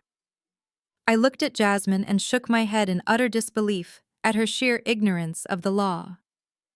You really should have hired a real lawyer instead of using free legal websites, Jasmine. Because if you had, they would have explained Section 7 of the Life Tenant Agreement to you. I opened the packet and read directly from the page. Section 7. Abandonment of premises. If the life tenants voluntarily vacate the property and establish a primary residence elsewhere, the life estate is immediately and permanently terminated. The right of occupancy instantly reverts back to the sole managing member of Lakeside Holdings, LLC. I closed the packet and looked back at my brother and his wife. Do you understand what that means, Jason? When you convinced Mom and Dad to pack their bags and move into that disgusting budget motel down the highway, you did not just steal their anniversary gift. You legally terminated their life tenancy. By handing you the keys, they forfeited their own right to ever live in this house again. You made them homeless just so you could play pretend real estate mogul for one afternoon. The weight of my words hung in the air, suffocating the remnants of their fake celebration. The investors were actively backing away from Jason, now treating him like a walking liability. Jason looked physically ill. He stumbled backward, his shoulders slumped, unable to form a coherent sentence. He finally understood that he had legally stripped our parents of their only secure home. The golden boy had flown entirely too close to the sun, and his wax wings had melted, but Jasmine was a different breed. Where Jason folded under the crushing weight of legal reality, Jasmine simply doubled down. She was cornered, and like any predator caught in a trap, she bared her teeth. Jasmine marched up the wooden stairs of the deck, inserting herself directly between me and her terrified husband. She slammed both hands down on the mixing board right next to my pristine property deed. You think you are so incredibly smart, Emma? She spat, her voice trembling with raw panic and arrogance. You think walking out here with a briefcase full of technicalities changes anything in the real world? It does not. You can wave those papers around all you want, but you are completely missing the most important fact. We already won. I looked at her, tilting my head slightly. You won? I asked, keeping my tone deadly calm. You just committed a felony in front of 50 witnesses, Jasmine. What exactly did you win? I won the only thing that actually matters, she shouted, gesturing wildly toward the house. The money. The cash is already in our bank account, Emma. $100,000. It cleared yesterday morning. It is secure. It is ours. The corporate clients from Ohio paid for a 6-month continuous block, and they are already completely unpacked in the master bedroom. You can stand out here and preach about life estates and corporate ownership until you are completely blue in the face, but possession is 9/10 of the law. Those guests have a signed contract with my hospitality company, and they are not leaving. A few of the guests in the crowd groaned audibly at her profound ignorance. It was a spectacular display of financial illiteracy. She genuinely believed that possessing stolen funds validated the theft. Jasmine turned to address the crowd, desperately trying to salvage her shattered image. Do not listen to her, she yelled, her voice bordering on hysterical. She is just a bitter woman who hates seeing her brother succeed. We have the money, we have the leverage. She is not going to physically drag a family of 5 out of that house. She does not have the guts. She spun back around to face me, a triumphant gleam in her eyes. So go ahead, Emma. Call your fancy corporate lawyers. File a civil lawsuit. Dispute the occupancy. I know exactly how the legal system works. By the time a judge even looks at your paperwork, it will be next year. We will have already collected another $100,000 in booking fees. We will drag the litigation out for years, and we will use the revenue from your own house to pay our legal defense. You cannot touch that money. It is locked away. I watched her chest heave up and down as she laid out her brilliant master plan. She was banking on the notoriously slow gears of the civil justice system. In a normal landlord and tenant dispute, she might have actually been right. Evicting a squatter or fighting a fraudulent lease in civil court can be an agonizing, expensive process that takes months of endless mediation. She thought I was going to hand her a polite eviction notice and wait 30 days. She thought she had effectively checkmated me using the buffer of bureaucratic delays. I slowly reached out and picked up my microphone. The cold metal felt incredibly grounding in my hand. Jasmine, I said, my voice echoing loudly across the silent property. You are absolutely right about one thing. Civil court is incredibly slow. It requires a massive amount of patience. And if I were relying on a civil judge to resolve this little family dispute, you might actually get away with living off my stolen property for the next 6 months. Jasmine smirked, crossing her arms in victory. I told you that you lose. Now take your briefcase and get off our property before I call the cops. I smiled back at her, a genuine, terrifying smile. But I am not taking you to civil court, Jasmine. I simply do not have the time or the patience for legal mediation. You see, when you decided to steal my property, you made one catastrophic mistake. You violated the strictly enforced and highly specific zoning laws of this entire county. Jasmine burst into a sharp, dismissive laugh. Zoning laws? She repeated the words mockingly, throwing her hands up. You are threatening me with zoning laws. Are you actually serious right now, Emma? You think a bunch of bored retirees on a local municipal board are going to swoop in and save your precious house? I kept my posture straight, watching her completely unravel. I am completely serious, Jasmine. This is an ecological preserve. The regulations here are not just suggestions. Jasmine scoffed, waving her hand as if swatting a fly. Please, I have done my research. I know exactly how these small-town committees operate. They send a strongly worded warning letter.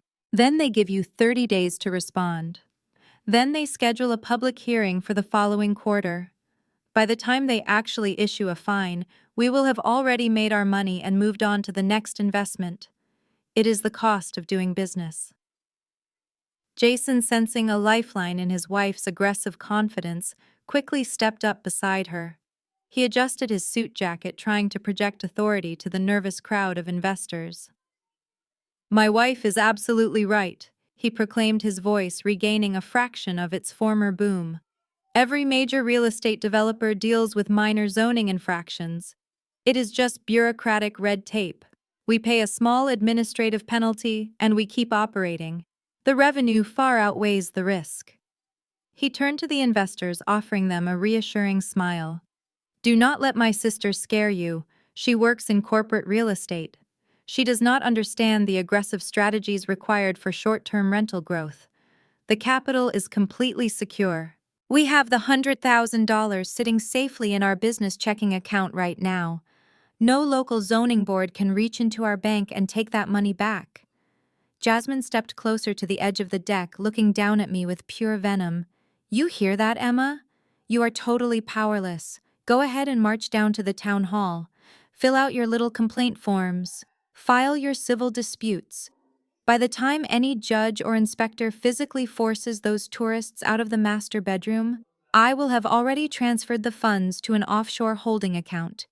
We are going to milk this property for every single cent it is worth, and you are going to sit on the sidelines and watch us do it. I listened to her lay out her grand criminal strategy in front of 50 witnesses. She was so incredibly proud of her own perceived cunning. She genuinely believed that the legal system was a sluggish, toothless beast that she could easily outrun. She thought the $100,000 advance was her ultimate shield, a pile of cash making her completely untouchable. You really think this is a game? I asked softly, my voice carrying an icy edge. You think you just found a clever loophole in the system? I know I did, Jasmine sneered. Because while you were busy picking out custom floorboards and playing the perfect daughter, I was figuring out how to actually extract value from this family. The money is mine. The house is occupied. You lost. Now take your briefcase, get in your car, and go back to the city.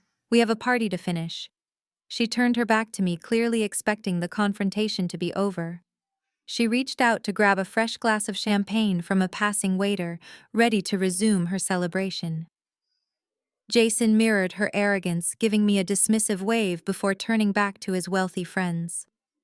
They were so blinded by greed that they completely failed to understand the environment they were standing in. They thought they were dealing with a standard suburban neighborhood where neighbors occasionally complained about loud music. They did not understand that an ecological preserve in upstate New York operates under an entirely different set of rules. I took a slow, deliberate breath. I looked at the crowd, then at my brother. Jason. I called out, my voice cutting through the rising murmur of the guests. You keep talking about the cost of doing business. You keep talking about small administrative penalties. But you failed to read the specific charter of the Lake George Homeowners Association. Jason paused, glancing back over his shoulder.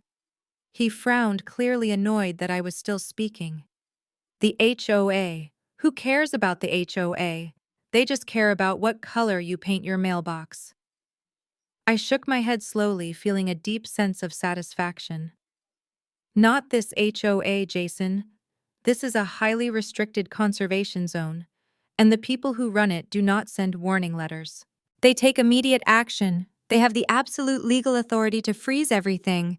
You are completely finished. Jason stared at me, his mouth opening and closing like a fish suffocating on dry land. The HOA. He finally managed to choke out a laugh, though it sounded incredibly hollow and desperate. You are threatening me with a neighborhood watch committee. What are they going to do, Emma? Give me a sternly worded citation for having too many cars in the driveway. Tell me my grass is too long. I have $100,000 in corporate backing. I can afford to pay whatever petty little $50 fine they slide under the door. I shook my head, a cold smile touching the corners of my mouth. You should have read the property disclosures before you decided to play landlord Jason.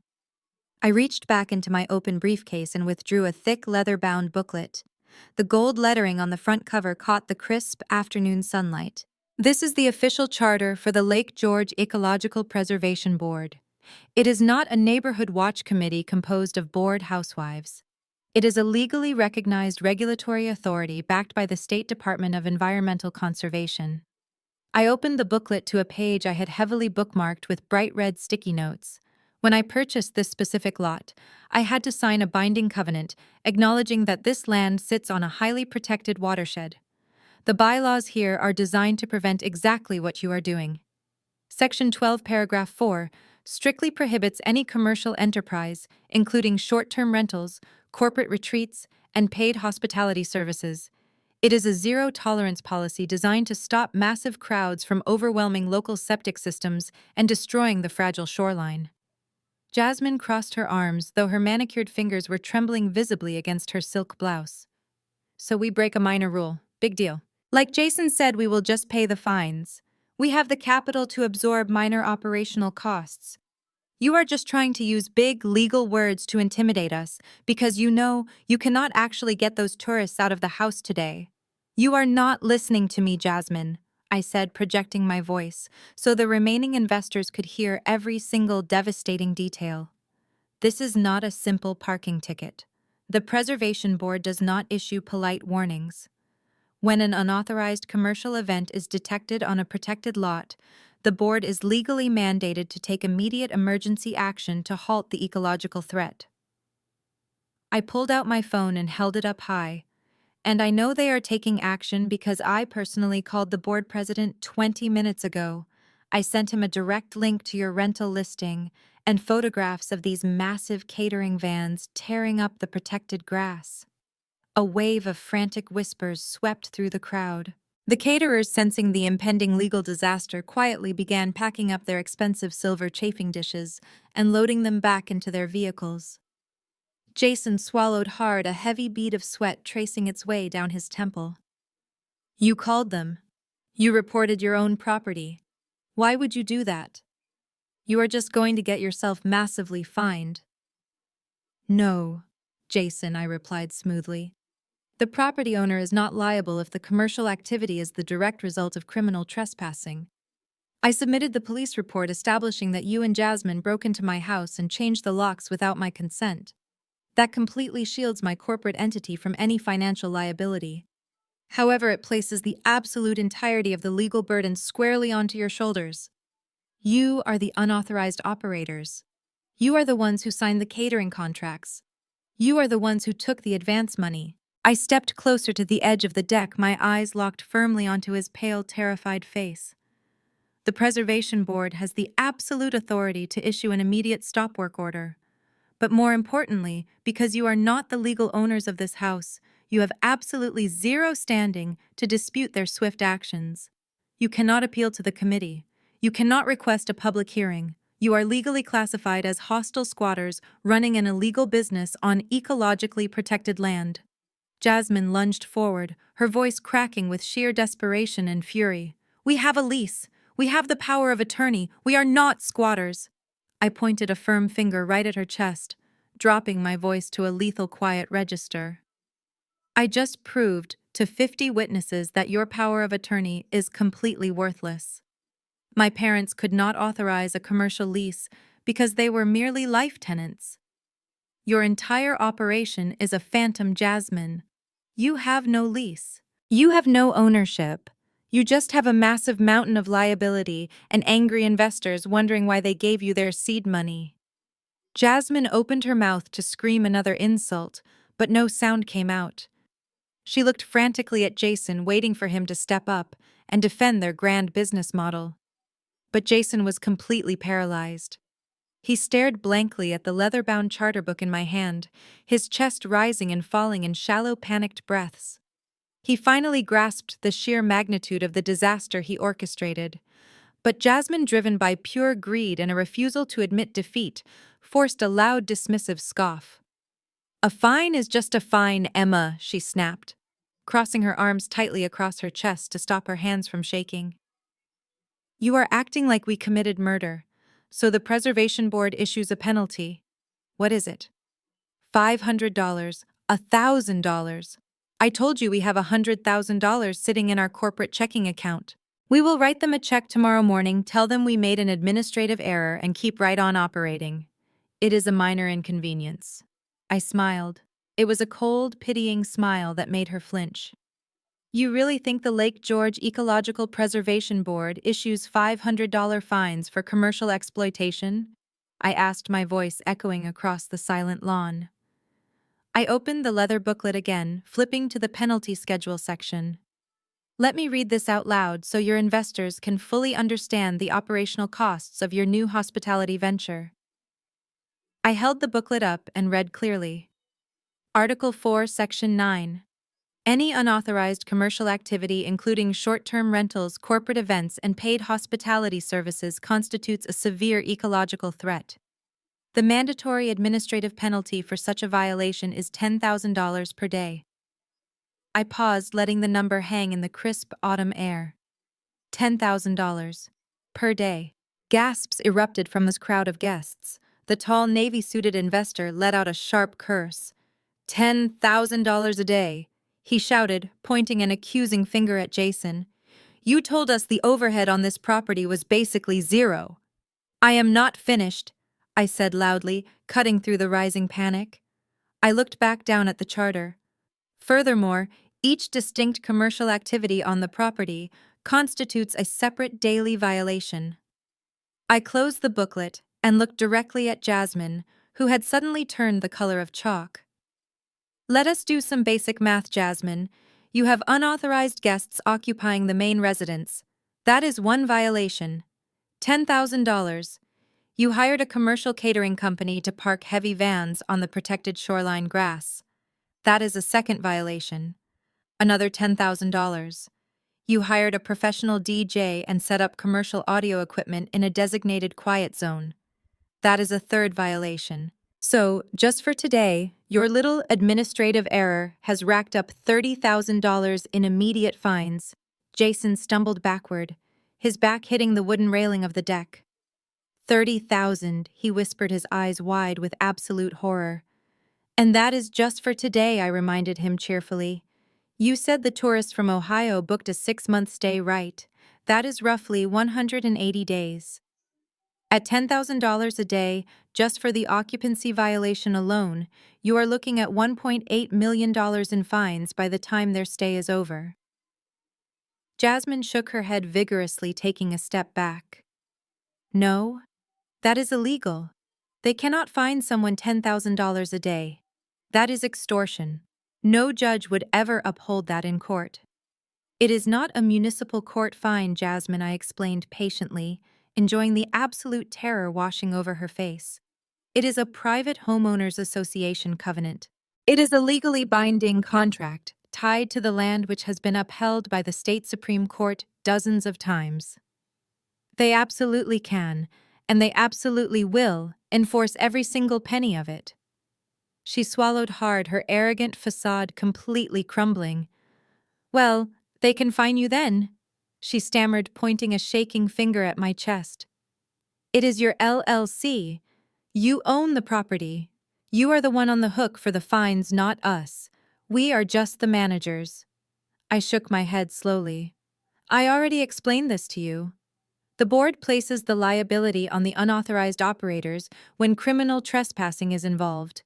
My police report completely clears my LLC. The fines go directly to the individuals operating the illegal business. That is you and Jason. Jason suddenly grabbed his hair, letting out a strangled sound of pure panic. We cannot pay $30,000 today, he yelled at his wife. Jasmine, the advance money is gone. We spent $20,000. Jasmine flinched as Jason screamed at her in front of their wealthy guests. She looked around frantically, realizing her image of a successful socialite was shattering into pieces. We had to spend that money to make money, Jason, she hissed back, her voice dropping to a desperate whisper. We had to pay the caterers and rent the DJ equipment. We had to look the part so these investors would give us more capital. Jason grabbed his own hair, his face a mask of pure despair. Look the part. We are going to lose everything. I stepped forward, breaking up their little marital dispute. Actually, Jason, the $30,000 you owe the homeowners association today is just the beginning. I reached back into my briefcase. The preservation board operates locally, but when you run an illegal enterprise and accept a $100,000 advance, you invite the federal government. Jasmine froze. Her eyes darted from my face to the leather briefcase. What are you talking about now, Emma? I pulled out a single sheet of printed paper. This was a copy of the public tax registry for the short-term rental platform they had used to secure their corporate booking. Legitimate companies must provide a valid employer identification number and proof of ownership. But since you do not actually own Lakeside Holdings LLC, you could not provide those documents. The platform would have rejected your application instantly. I walked down the steps of the deck, holding the paper out so Jason could read it. But Jasmine bypassed the corporate verification process entirely to get that massive payout immediately. She registered the commercial property using her own personal social security number. She listed herself as a sole proprietor. Jason slowly turned his head to look at his wife. His eyes were wide with a new, much more profound kind of terror. Jasmine, tell me you did not do that. Tell me you did not tie your personal social security number to an illegal $100,000 wire transfer. Jasmine swallowed hard, her throat visibly bobbing. It was the only way they would release the funds today. She defended herself, her voice shaking uncontrollably. I was going to move it to a corporate account next week. It does not matter. It is just a tax form. It is not just a basic tax form, Jasmine, I said, my voice ringing out with absolute authority. When you accepted that money under your personal identity for a property you do not legally own, you committed wire fraud. By not declaring your unlicensed commercial business, you also committed federal tax fraud. The navy-suited investor who had spoken up earlier let out a sharp, disgusted sigh. He turned to his colleagues.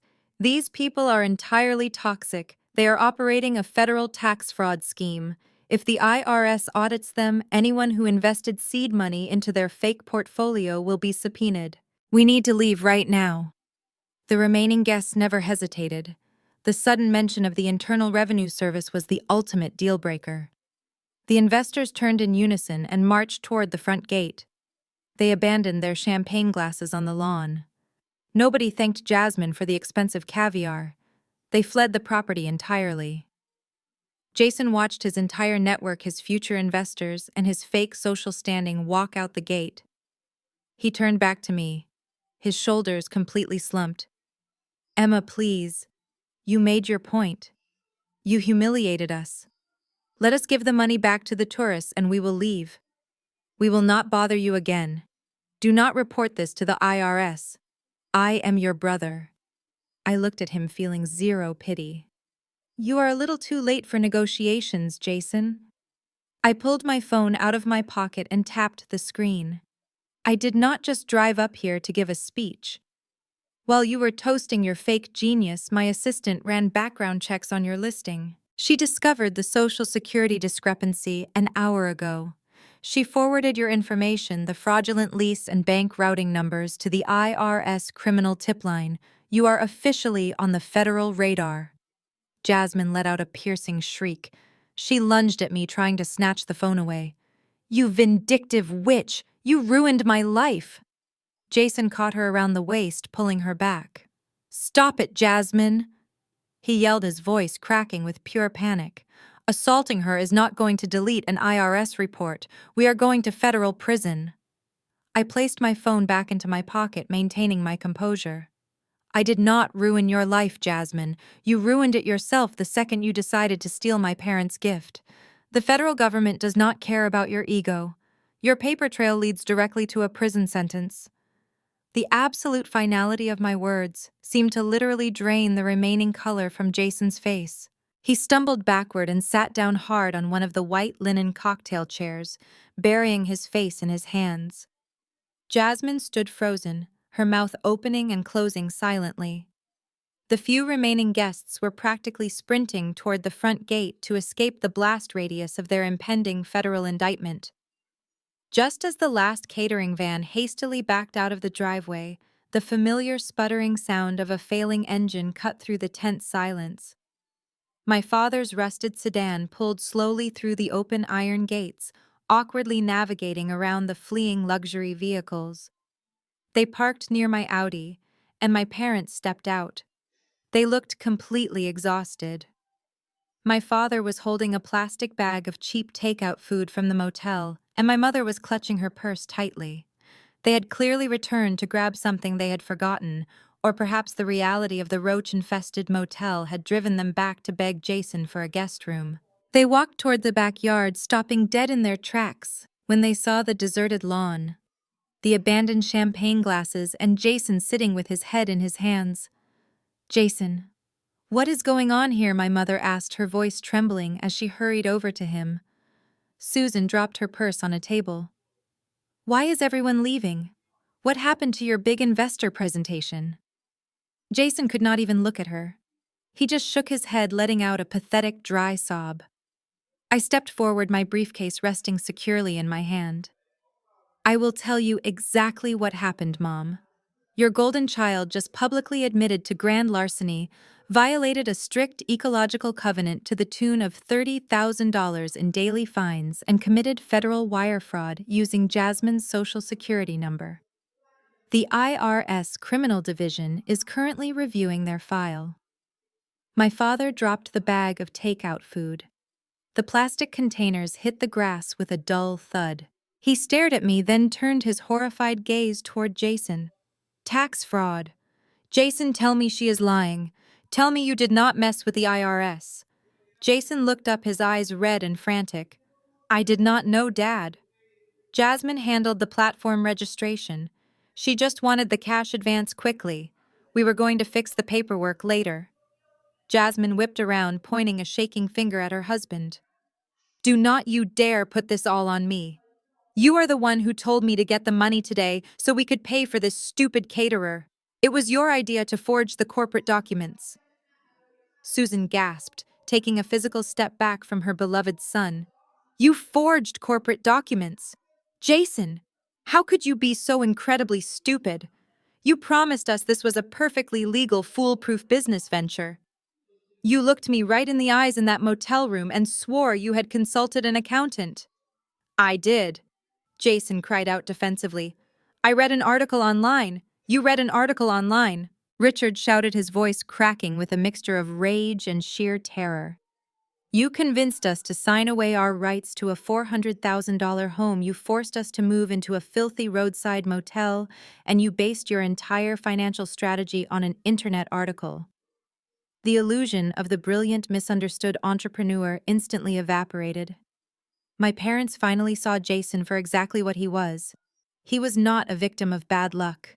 He was a reckless, arrogant liability who had just dragged their family name into a federal criminal investigation.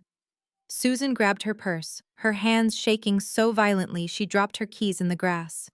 Emma, what if the IRS looks into our accounts? We co-signed his car loan last year. We share a joint checking account for his emergency funds. Will they freeze our retirement money? I looked at her, the final piece of the puzzle sliding into place. They might, Mom. If the federal government suspects you received any portion of that stolen $100,000, they will freeze every single asset tied to your name, pending a full audit. My mother let out a strangled wail. She turned on Jason like a rabid animal. You selfish, arrogant fool. You told us our money was safe. You told us this was passive income. It was supposed to be. Jason yelled back, tears streaming down his face. Emma ruined it. She called the HOA. She called the IRS. She did this to us. Susan spun around to face me. Her previously condescending demeanor vanished entirely, replaced by raw, trembling panic. Emma, please. You have to fix this. You know how the corporate world works. You have high-powered lawyers. Call the IRS right now and tell them it was a misunderstanding. Tell them your company authorized the rental. I looked at my mother, feeling absolutely nothing but cold detachment. Tell them my company authorized a fraudulent rental. You want me to perjure myself to federal agents and risk my own real estate license to save the man who just stole my property? You have to. Emma, my father pleaded, walking over and reaching out as if to grab my arm. I stepped back, refusing to let him touch me. He is your brother. If he goes to federal prison, his life is over. What about Jasmine? What about the baby? You cannot just stand by and let your own nephew grow up with parents in jail. I looked at the two people who had spent my entire life prioritizing my brother's comfort over my basic needs. You knew he was stealing from me, I said quietly but firmly. You sat in that motel room and told me that giving away my gift was the right thing to do. You actively participated in his scheme because you thought he would get away with it. You only care about the law now because he got caught. Emma, we made a terrible mistake. Susan cried, actual tears finally spilling down her cheeks. We were desperate. We just wanted him to be successful for once. We are so sorry. Just call your assistant. Have her cancel the fraud report. We will make Jason give the money back. We will do whatever you want. Just please do not let them take my son away. I looked down at my mother. I cannot cancel a federal fraud report, Mom, I stated flatly. The IRS does not operate like a customer service hotline where you can call and say you changed your mind. The wire transfer is already flagged. The paper trail is permanently established in their system. If I try to cover it up now, I become an accessory to federal tax evasion. I am not throwing away my career, my real estate license, and my freedom to shield a man from the consequences of his greed. Hearing the absolute finality in my voice, Jasmine snapped. The supportive wife persona completely shattered. She spun around and shoved Jason hard in the chest. You absolute loser, she screamed. You told me this was a foolproof plan. You promised me this property was legally yours to leverage. I put my social security number on that application because you swore your credit was temporarily locked. You lied to me. Jason stumbled backward, his hands raised defensively. I did not lie, Jasmine. I thought the power of attorney covered it. I was just trying to get us the capital we needed for the baby. We needed cash fast. Do not use my baby as an excuse for your staggering incompetence, Jasmine shrieked. You have not made a single intelligent financial decision since the day I met you. You blew through our wedding savings on that crypto scam last year. You maxed out my personal credit cards to buy those luxury watches so you could look rich. And now you have dragged me into a federal criminal investigation. I am filing for divorce the second we get back to the city. I am not going to prison because I married an idiot. Jason looked destroyed. His wife was leaving him. His fake real estate empire was entirely gone. He was facing millions in HOA fines and federal prison time. Instead of taking accountability for his actions, his eyes darted around the yard until they landed squarely on our parents. He pointed an aggressive finger at our father. "This is your fault," he shouted, his face contorting with desperate rage. Richard took a physical step back, visibly stunned by the sudden attack. "My fault. Jason, you forged corporate documents. You lied to the government." "Yes, your fault," Jason yelled. "You and Mom told me I was destined for greatness. You bailed me out of every single problem. When I asked for the house, you should have told me no. You should have hired an attorney to review the paperwork before you handed me the keys. You set me up to fail. You handed me a loaded gun, and now you are mad that it went off." Susan gasped, clutching her chest as if she had been physically struck. "Jason, how can you say that to us? We moved into a filthy motel for you. We gave up our 30th anniversary gift because you came to us crying about your debts. We did this out of love, and you were foolish to do it." Jason snapped back, completely devoid of empathy. "You are my parents. You were supposed to protect my future. You should have known Emma would set a legal trap. You should have researched the zoning laws. You completely failed me as parents, just like you failed at planning your own retirement." The golden child illusion collapsed, shattering on the pristine lawn. For 35 years, Richard and Susan had worshipped the ground Jason walked on. They had sacrificed my college fund, my emotional well-being, and ultimately, their own secure home, all to feed his sense of entitlement. They believed they were nurturing a misunderstood business genius. Instead, they had successfully engineered a deeply toxic monster who would gladly throw them under a moving bus the second he faced any real adversity. I watched my parents' faces crumble as the reality of their parenting choices washed over them. My father looked 10 years older, his shoulders slumped in defeat. My mother simply stared at Jason, her eyes wide with a profound regret. They had spent their entire lives betting all their money on the wrong horse, and now the race was over. Jasmine let out a bitter, mocking laugh. "Look at you, Jason. A grown man blaming his mommy and daddy because he cannot read a simple contract. You are utterly pathetic." The argument exploded into a chaotic shouting match. Jasmine screamed about contacting a divorce attorney. Jason yelled at our parents for ruining his life. My mother sobbed uncontrollably into my father's shoulder. I stood silently on the deck watching the toxic family dynamic that had tormented me for decades finally consume itself entirely. Their screaming echoed across the manicured lawn, a harsh and ugly sound that sharply contrasted with the serene beauty of the lake behind them. Jason was red in the face, violently gesturing at our father while Jasmine aggressively tapped away on her phone, presumably already looking up divorce lawyers in the city. My mother was practically hyperventilating, leaning heavily against the outdoor kitchen counter. None of them noticed the sudden change in the atmosphere, but I did.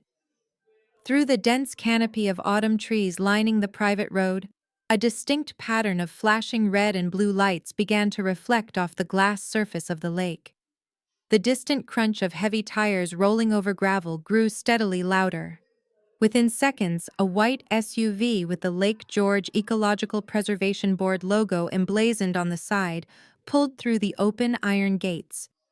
Right behind it was a dark green county sheriff patrol cruiser. The flashing lights swept across the backyard, casting long, erratic shadows over the abandoned cocktail tables and the melting ice sculpture. The sudden visual intrusion of law enforcement acted like a bucket of ice water thrown directly onto a raging fire. Jason's screaming stopped mid-sentence. His jaw dropped open. Jasmine froze, dropping her phone onto the grass. My mother let out a terrified gasp and hid her face in her hands. Two uniformed sheriff deputies stepped out of the cruiser, their hands resting cautiously near their duty belts. They were imposing figures strictly professional and clearly unamused by the scene in front of them. From the white SUV emerged Mr. Abernathy, the notoriously strict president of the Homeowners Association. He was a tall, older man with a stern face holding a clipboard and a digital camera. He immediately began snapping photos of the caterer's tire tracks, ruining the protected shoreline grass and the commercial DJ equipment set up on the deck. "Who is the registered property owner here?" The taller of the two deputies called out, his authoritative voice instantly commanding absolute obedience from everyone in the yard. Jason took a tentative step backward, his previous bravado completely vanishing. He looked at Jasmine, then at our parents, desperately hoping someone else would speak. Nobody did. They were entirely paralyzed by the sheer gravity of the situation. The fake empire was gone, replaced by the crushing reality of the criminal justice system. I calmly walked down the wooden steps of the deck, carrying my leather briefcase. I approached the officers with measured, confident strides. "I am Officer," I stated clearly, stopping a respectful distance away. "My name is Emma. I am the sole managing member of Lakeside Holdings, LLC, the corporate entity that holds the deed to this property. I am the one who filed the trespassing and unauthorized commercial activity reports earlier this afternoon." The deputy nodded, pulling a small notepad from his chest pocket. "Thank you, ma'am. We received an urgent dispatch regarding an illegal short-term rental operation and forced entry. Can you provide identification and proof of ownership?" "Absolutely," I replied, setting my briefcase down on a nearby cocktail table. I retrieved my driver's license and the watermarked county deed, handing both documents directly to the deputy. He inspected them thoroughly, his eyes shifting from the paperwork to my face, verifying my identity. While he reviewed the documents, Mr. Abernathy marched over to us, his face flushed with righteous anger. "Miss Emma," he said sharply, gesturing wildly toward the massive ice sculpture, "this is an absolute ecological disaster. We have heavy commercial vehicles tearing up the protected watershed. We have unauthorized audio equipment violating the local noise ordinances. And I see a family of unknown tourists peering out of the master bedroom window. This is a severe violation of the Preservation Charter." "I know, Mr. Abernathy," I replied smoothly, maintaining my professional composure. "And I completely agree with your assessment. However, as I stated in my report, I did not authorize any of this. I arrived here today to find that these two individuals had broken into my property, changed the locks, and established a fraudulent commercial enterprise without my knowledge or consent." I pointed a firm finger directly at Jason and Jasmine. They were standing huddled together near the pool, looking like terrified children caught stealing candy. The deputy handed my documents back to me and turned his attention to my brother. The officer adjusted his utility belt and began walking slowly across the lawn toward Jason. "Sir," the deputy demanded, his tone dropping to a serious, uncompromising register, "I need you and the lady next to you to step forward right now and provide government-issued identification." Jason swallowed hard, his hands trembling violently as he reached into his back pocket for his wallet. "Officer, please," he stammered, voice cracking pitifully. "I just need to explain a simple misunderstanding." Jason babbled, his hands shaking so violently that he dropped his leather wallet directly onto the damp grass. The tall deputy did not react to his desperate pleading. He maintained a posture of absolute authority. He calmly reached down, picked up the wallet, extracted Jason's driver license, and held his open hand out toward Jasmine. She reluctantly dug into her oversized designer tote bag and handed over her identification. Her face was pale, completely devoid of the arrogant, mocking expression she had worn all afternoon. The officer took both cards, turned his back on them, and walked to his cruiser. He picked up his radio microphone and began running their names through the county database. Meanwhile, the second deputy bypassed the drama on the lawn and marched straight up the wooden porch steps. He entered the house to address the unauthorized occupants. Through the large custom architectural glass windows, I watched the entire interaction unfold with crystal clarity. The deputy approached the father of the Ohio family who was currently standing in the kitchen, holding a freshly opened bottle of my expensive sparkling water. The officer spoke firmly, gesturing toward the front door.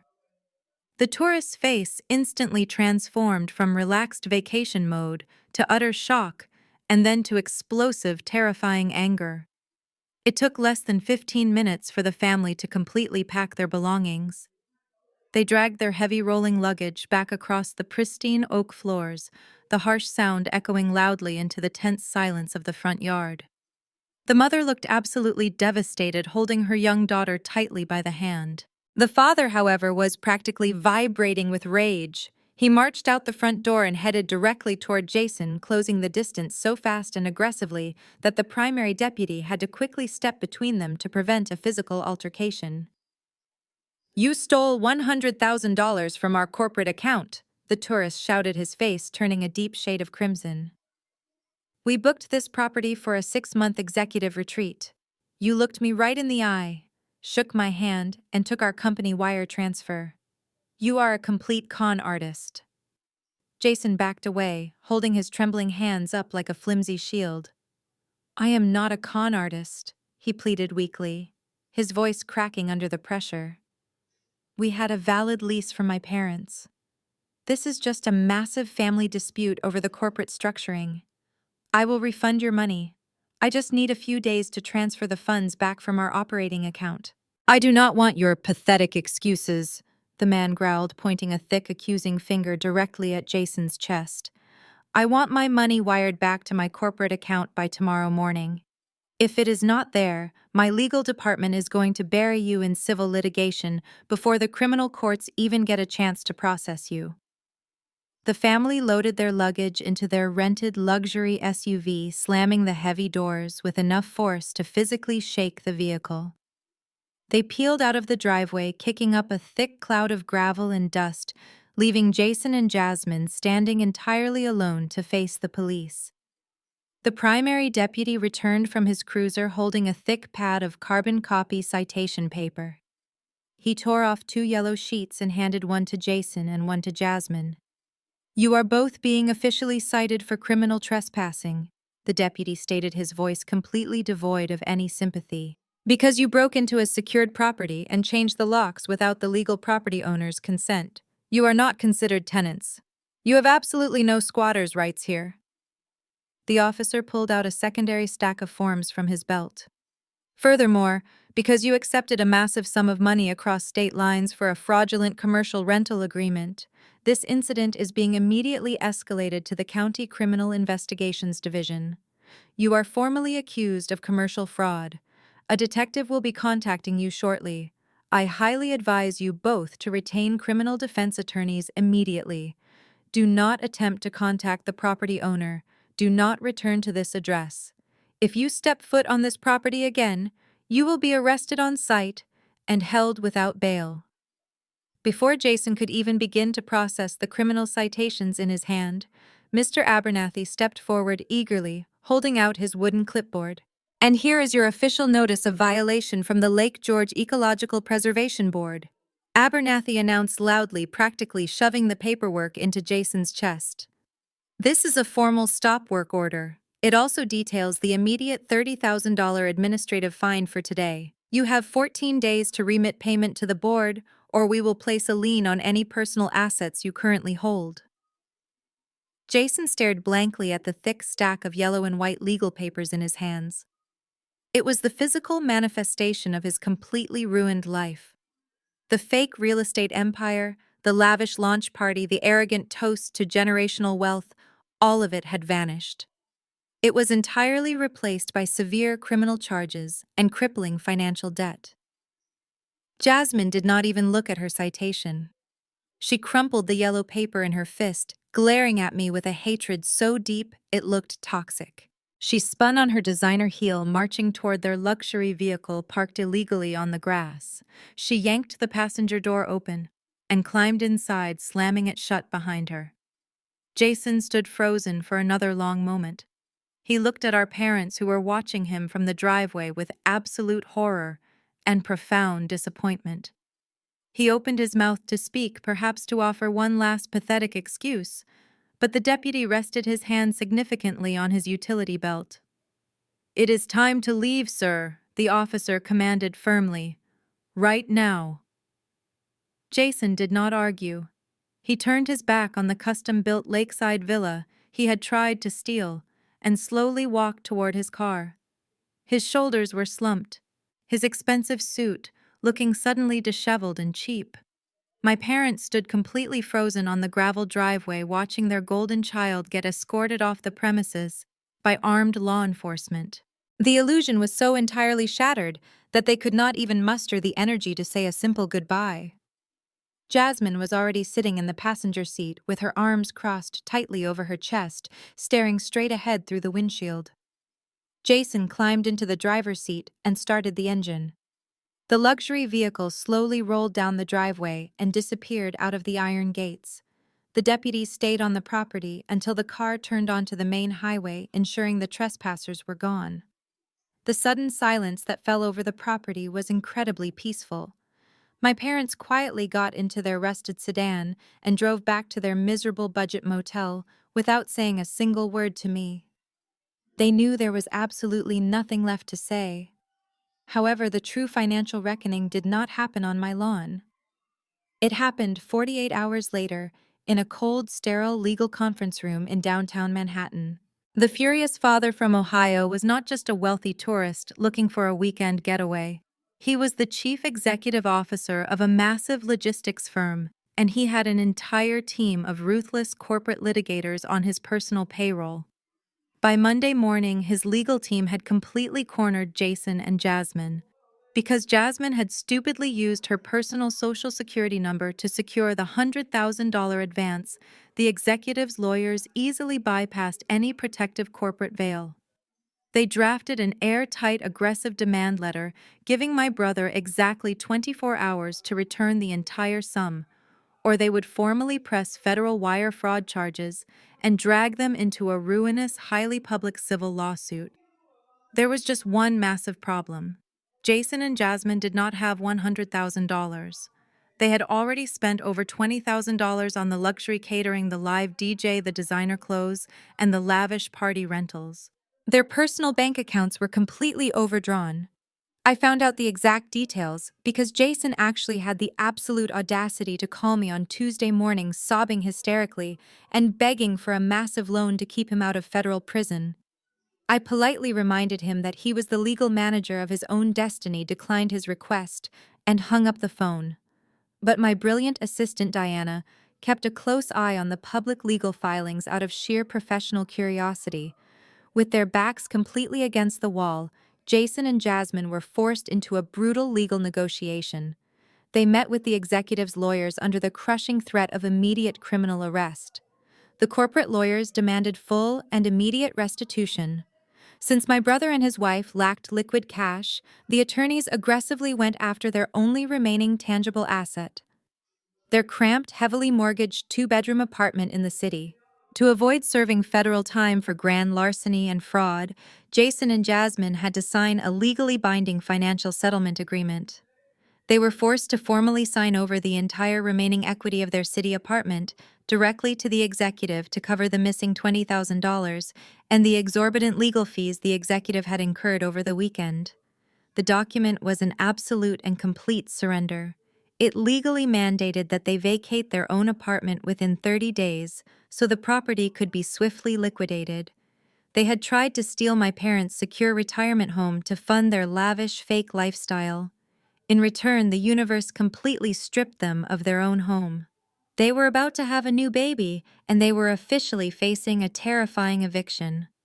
The sheer irony of the situation was absolutely staggering. Furthermore, the IRS tax investigation was still looming heavily over them, and the Lake George Homeowners Association had successfully placed a $30,000 penalty lien against Jason's name. His credit score was completely destroyed overnight. Jasmine's carefully curated social standing was obliterated. The wealthy friends they had invited to the lake house quickly blocked their numbers, distancing themselves from the massive fraud scandal. Within 3 short days, The self-proclaimed real estate mogul and his visionary wife had lost absolutely everything.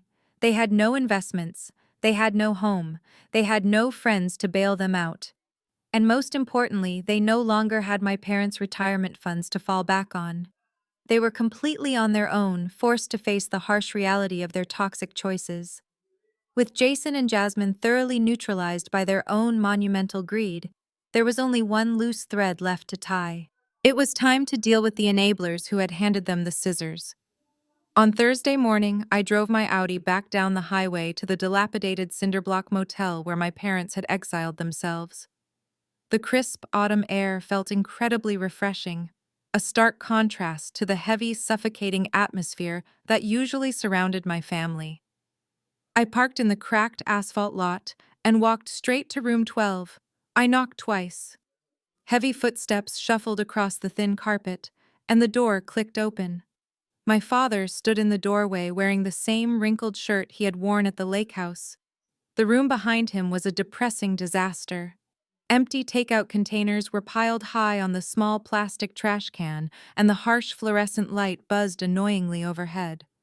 Susan was sitting on the edge of the stained mattress staring blankly at a muted television. When she saw me standing in the doorway, a sudden desperate spark of hope ignited in her tired eyes. Emma Susan gasped, springing up from the bed. She practically shoved past my father, reaching her hands out toward me. "Oh, thank God. You finally came to your senses. You came to take us home.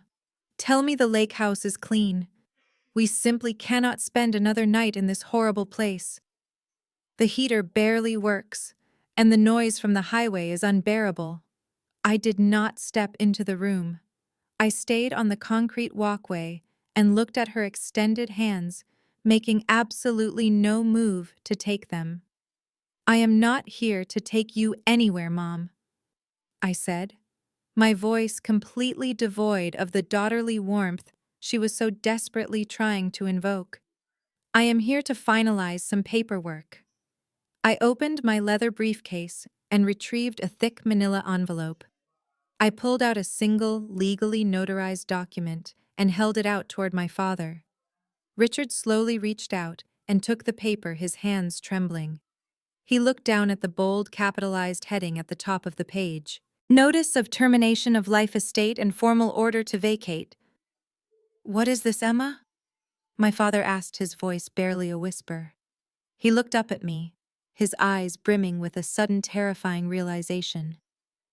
"It is exactly what it says it is," I replied, maintaining a perfectly level professional tone. "When you signed that fraudulent power of attorney and voluntarily handed the keys of my property over to Jason, you actively participated in a hostile takeover of my corporate asset. You packed your bags, abandoned your primary residence, and facilitated an illegal commercial enterprise. You broke every single fundamental condition of the life-tenant agreement I generously drafted for you." Susan grabbed the paper from my father's hands, her eyes scanning the legal jargon. "You cannot do this!" she shrieked, her voice echoing off the cheap motel walls. "We are your parents. You built that house for us. It was our 30th anniversary present. You cannot just evict us." "I did not evict you, Mom," I corrected her firmly. "You evicted yourselves. You traded a $400,000 custom-built luxury home for a cheap motel room because you could not bear to tell your golden child no. You enabled his theft. You stood by and watched him disrespect my hard work, my property, and my legal rights. You made your choice entirely clear. You chose him, and by choosing him, you legally and permanently forfeited your right to live on my property." My father slumped against the doorframe, the fight completely draining out of him. "Emma, please," he begged, tears finally spilling over his eyelashes. "We have nowhere else to go. Jason is completely broke. Jasmine is threatening to leave him. We spent all our savings bailing him out of that crypto scam last year. We cannot afford a new apartment on our Social Security checks. We are entirely destitute." "That is a tragedy of your own making, Dad," I said, feeling an incredible sense of absolute closure. "For 35 years, you poured every ounce of your love, your money, and your loyalty into Jason. You let him steal my college fund. You let him drain your retirement. You handed him the keys to the only secure thing you had left in this world. You bet your entire lives on him. So I highly suggest you pack your bags and go knock on his apartment door in the city before the bank forecloses on it next week." Susan crumbled. She sank down onto the concrete walkway, sobbing loudly into her hands, screaming about how unfair it all was. She wanted to play the victim one last time, hoping my ingrained guilt would magically reactivate and save her. But the well was completely dry. There was no guilt left. There was no obligation left. I looked down at the two people who had brought me into this world. I wished them no physical harm, but I also owed them absolutely nothing. I turned my back on room 12 and walked toward my car. The engine purred to life, smooth and powerful. I shifted into drive and pulled out of the parking lot, merging onto the highway. I drove back toward the lake house, back toward the sanctuary I had built with my own two hands, finally completely free to enjoy it in total peace. I pulled my Audi through the heavy iron gates and parked on the pristine gravel driveway. The massive cedar doors and architectural glass windows gleamed brilliantly in the late afternoon sun. It was absolutely beautiful.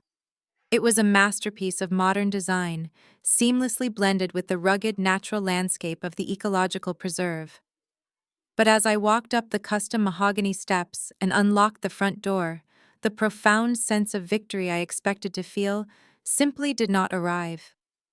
The silence inside was thick and incredibly heavy. I walked through the high vaulted living room, my heels clicking softly against the oak floorboards. I looked at the pristine white linen sofa, where the oblivious tourists had carelessly thrown their luggage. I looked at the custom kitchen island where Jasmine had smugly waved that worthless power of attorney directly in my face. I walked out to the expansive back deck, staring at the exact spot where Jason had publicly branded me as emotional dead weight while spending my hard-earned money on his lavish party. I had built this place out of a desperate, lingering hope. I had poured an entire year of my life and a massive chunk of my personal wealth into these walls, secretly believing that a beautiful enough gift could finally buy my parents genuine affection and approval. I thought this house could magically rewrite 35 years of toxic family history. It was a foolish, expensive illusion. The house was not a peaceful sanctuary anymore. It was a physical, unavoidable monument to their boundless greed and my own deeply misplaced guilt. I did not want to spend my weekends sitting on a heated fishing dock, constantly reminded of the people who callously tried to steal it from me. I wanted a completely clean slate. I pulled my phone out of my pocket and dialed a number I knew by heart. It was the premier luxury real estate broker for the Lake George area. We had crossed paths multiple times during the rigorous permitting phase of the construction. He answered on the second ring, sounding pleasantly surprised to hear from me. I told him I was ready to liquidate the asset immediately. I gave him the address and the complete specifications of the custom build. He was absolutely thrilled.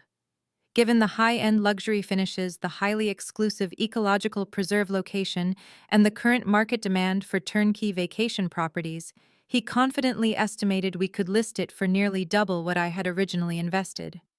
I told him to draft the exclusive right to sell agreement right then and send his professional staging crew by Monday morning.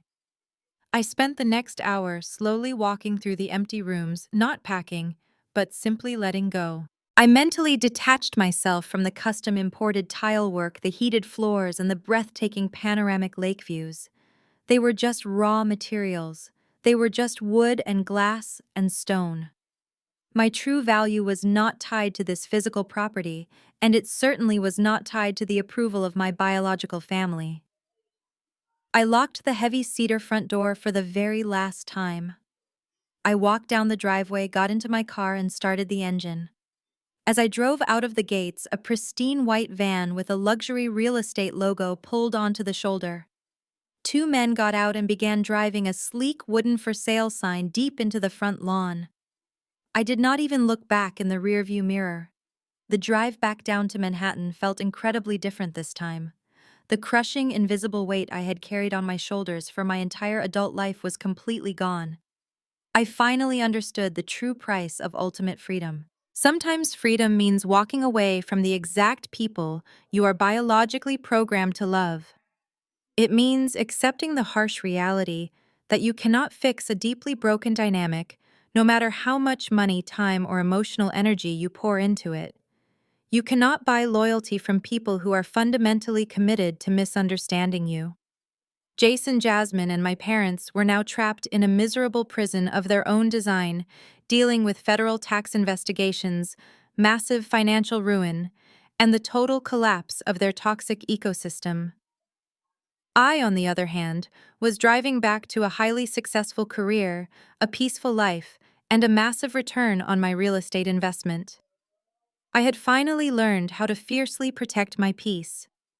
Now I want to turn this conversation over to you. Family dynamics can be incredibly complicated, and walking away is never an easy decision to make. Have you ever had to set a massive non-negotiable boundary with a toxic family member? Have you ever realized that the people who should be protecting you are actually the ones taking advantage of your kindness and generosity? How did you finally break free from that exhausting cycle? And what was the absolute breaking point that made you say, "Enough is enough"? Share your personal stories down below in the comments. I read every single one of them, and I know your experiences can help someone else who might be going through the exact same nightmare right now. Stay strong, protect your peace, and never let anyone make you feel guilty for demanding basic respect.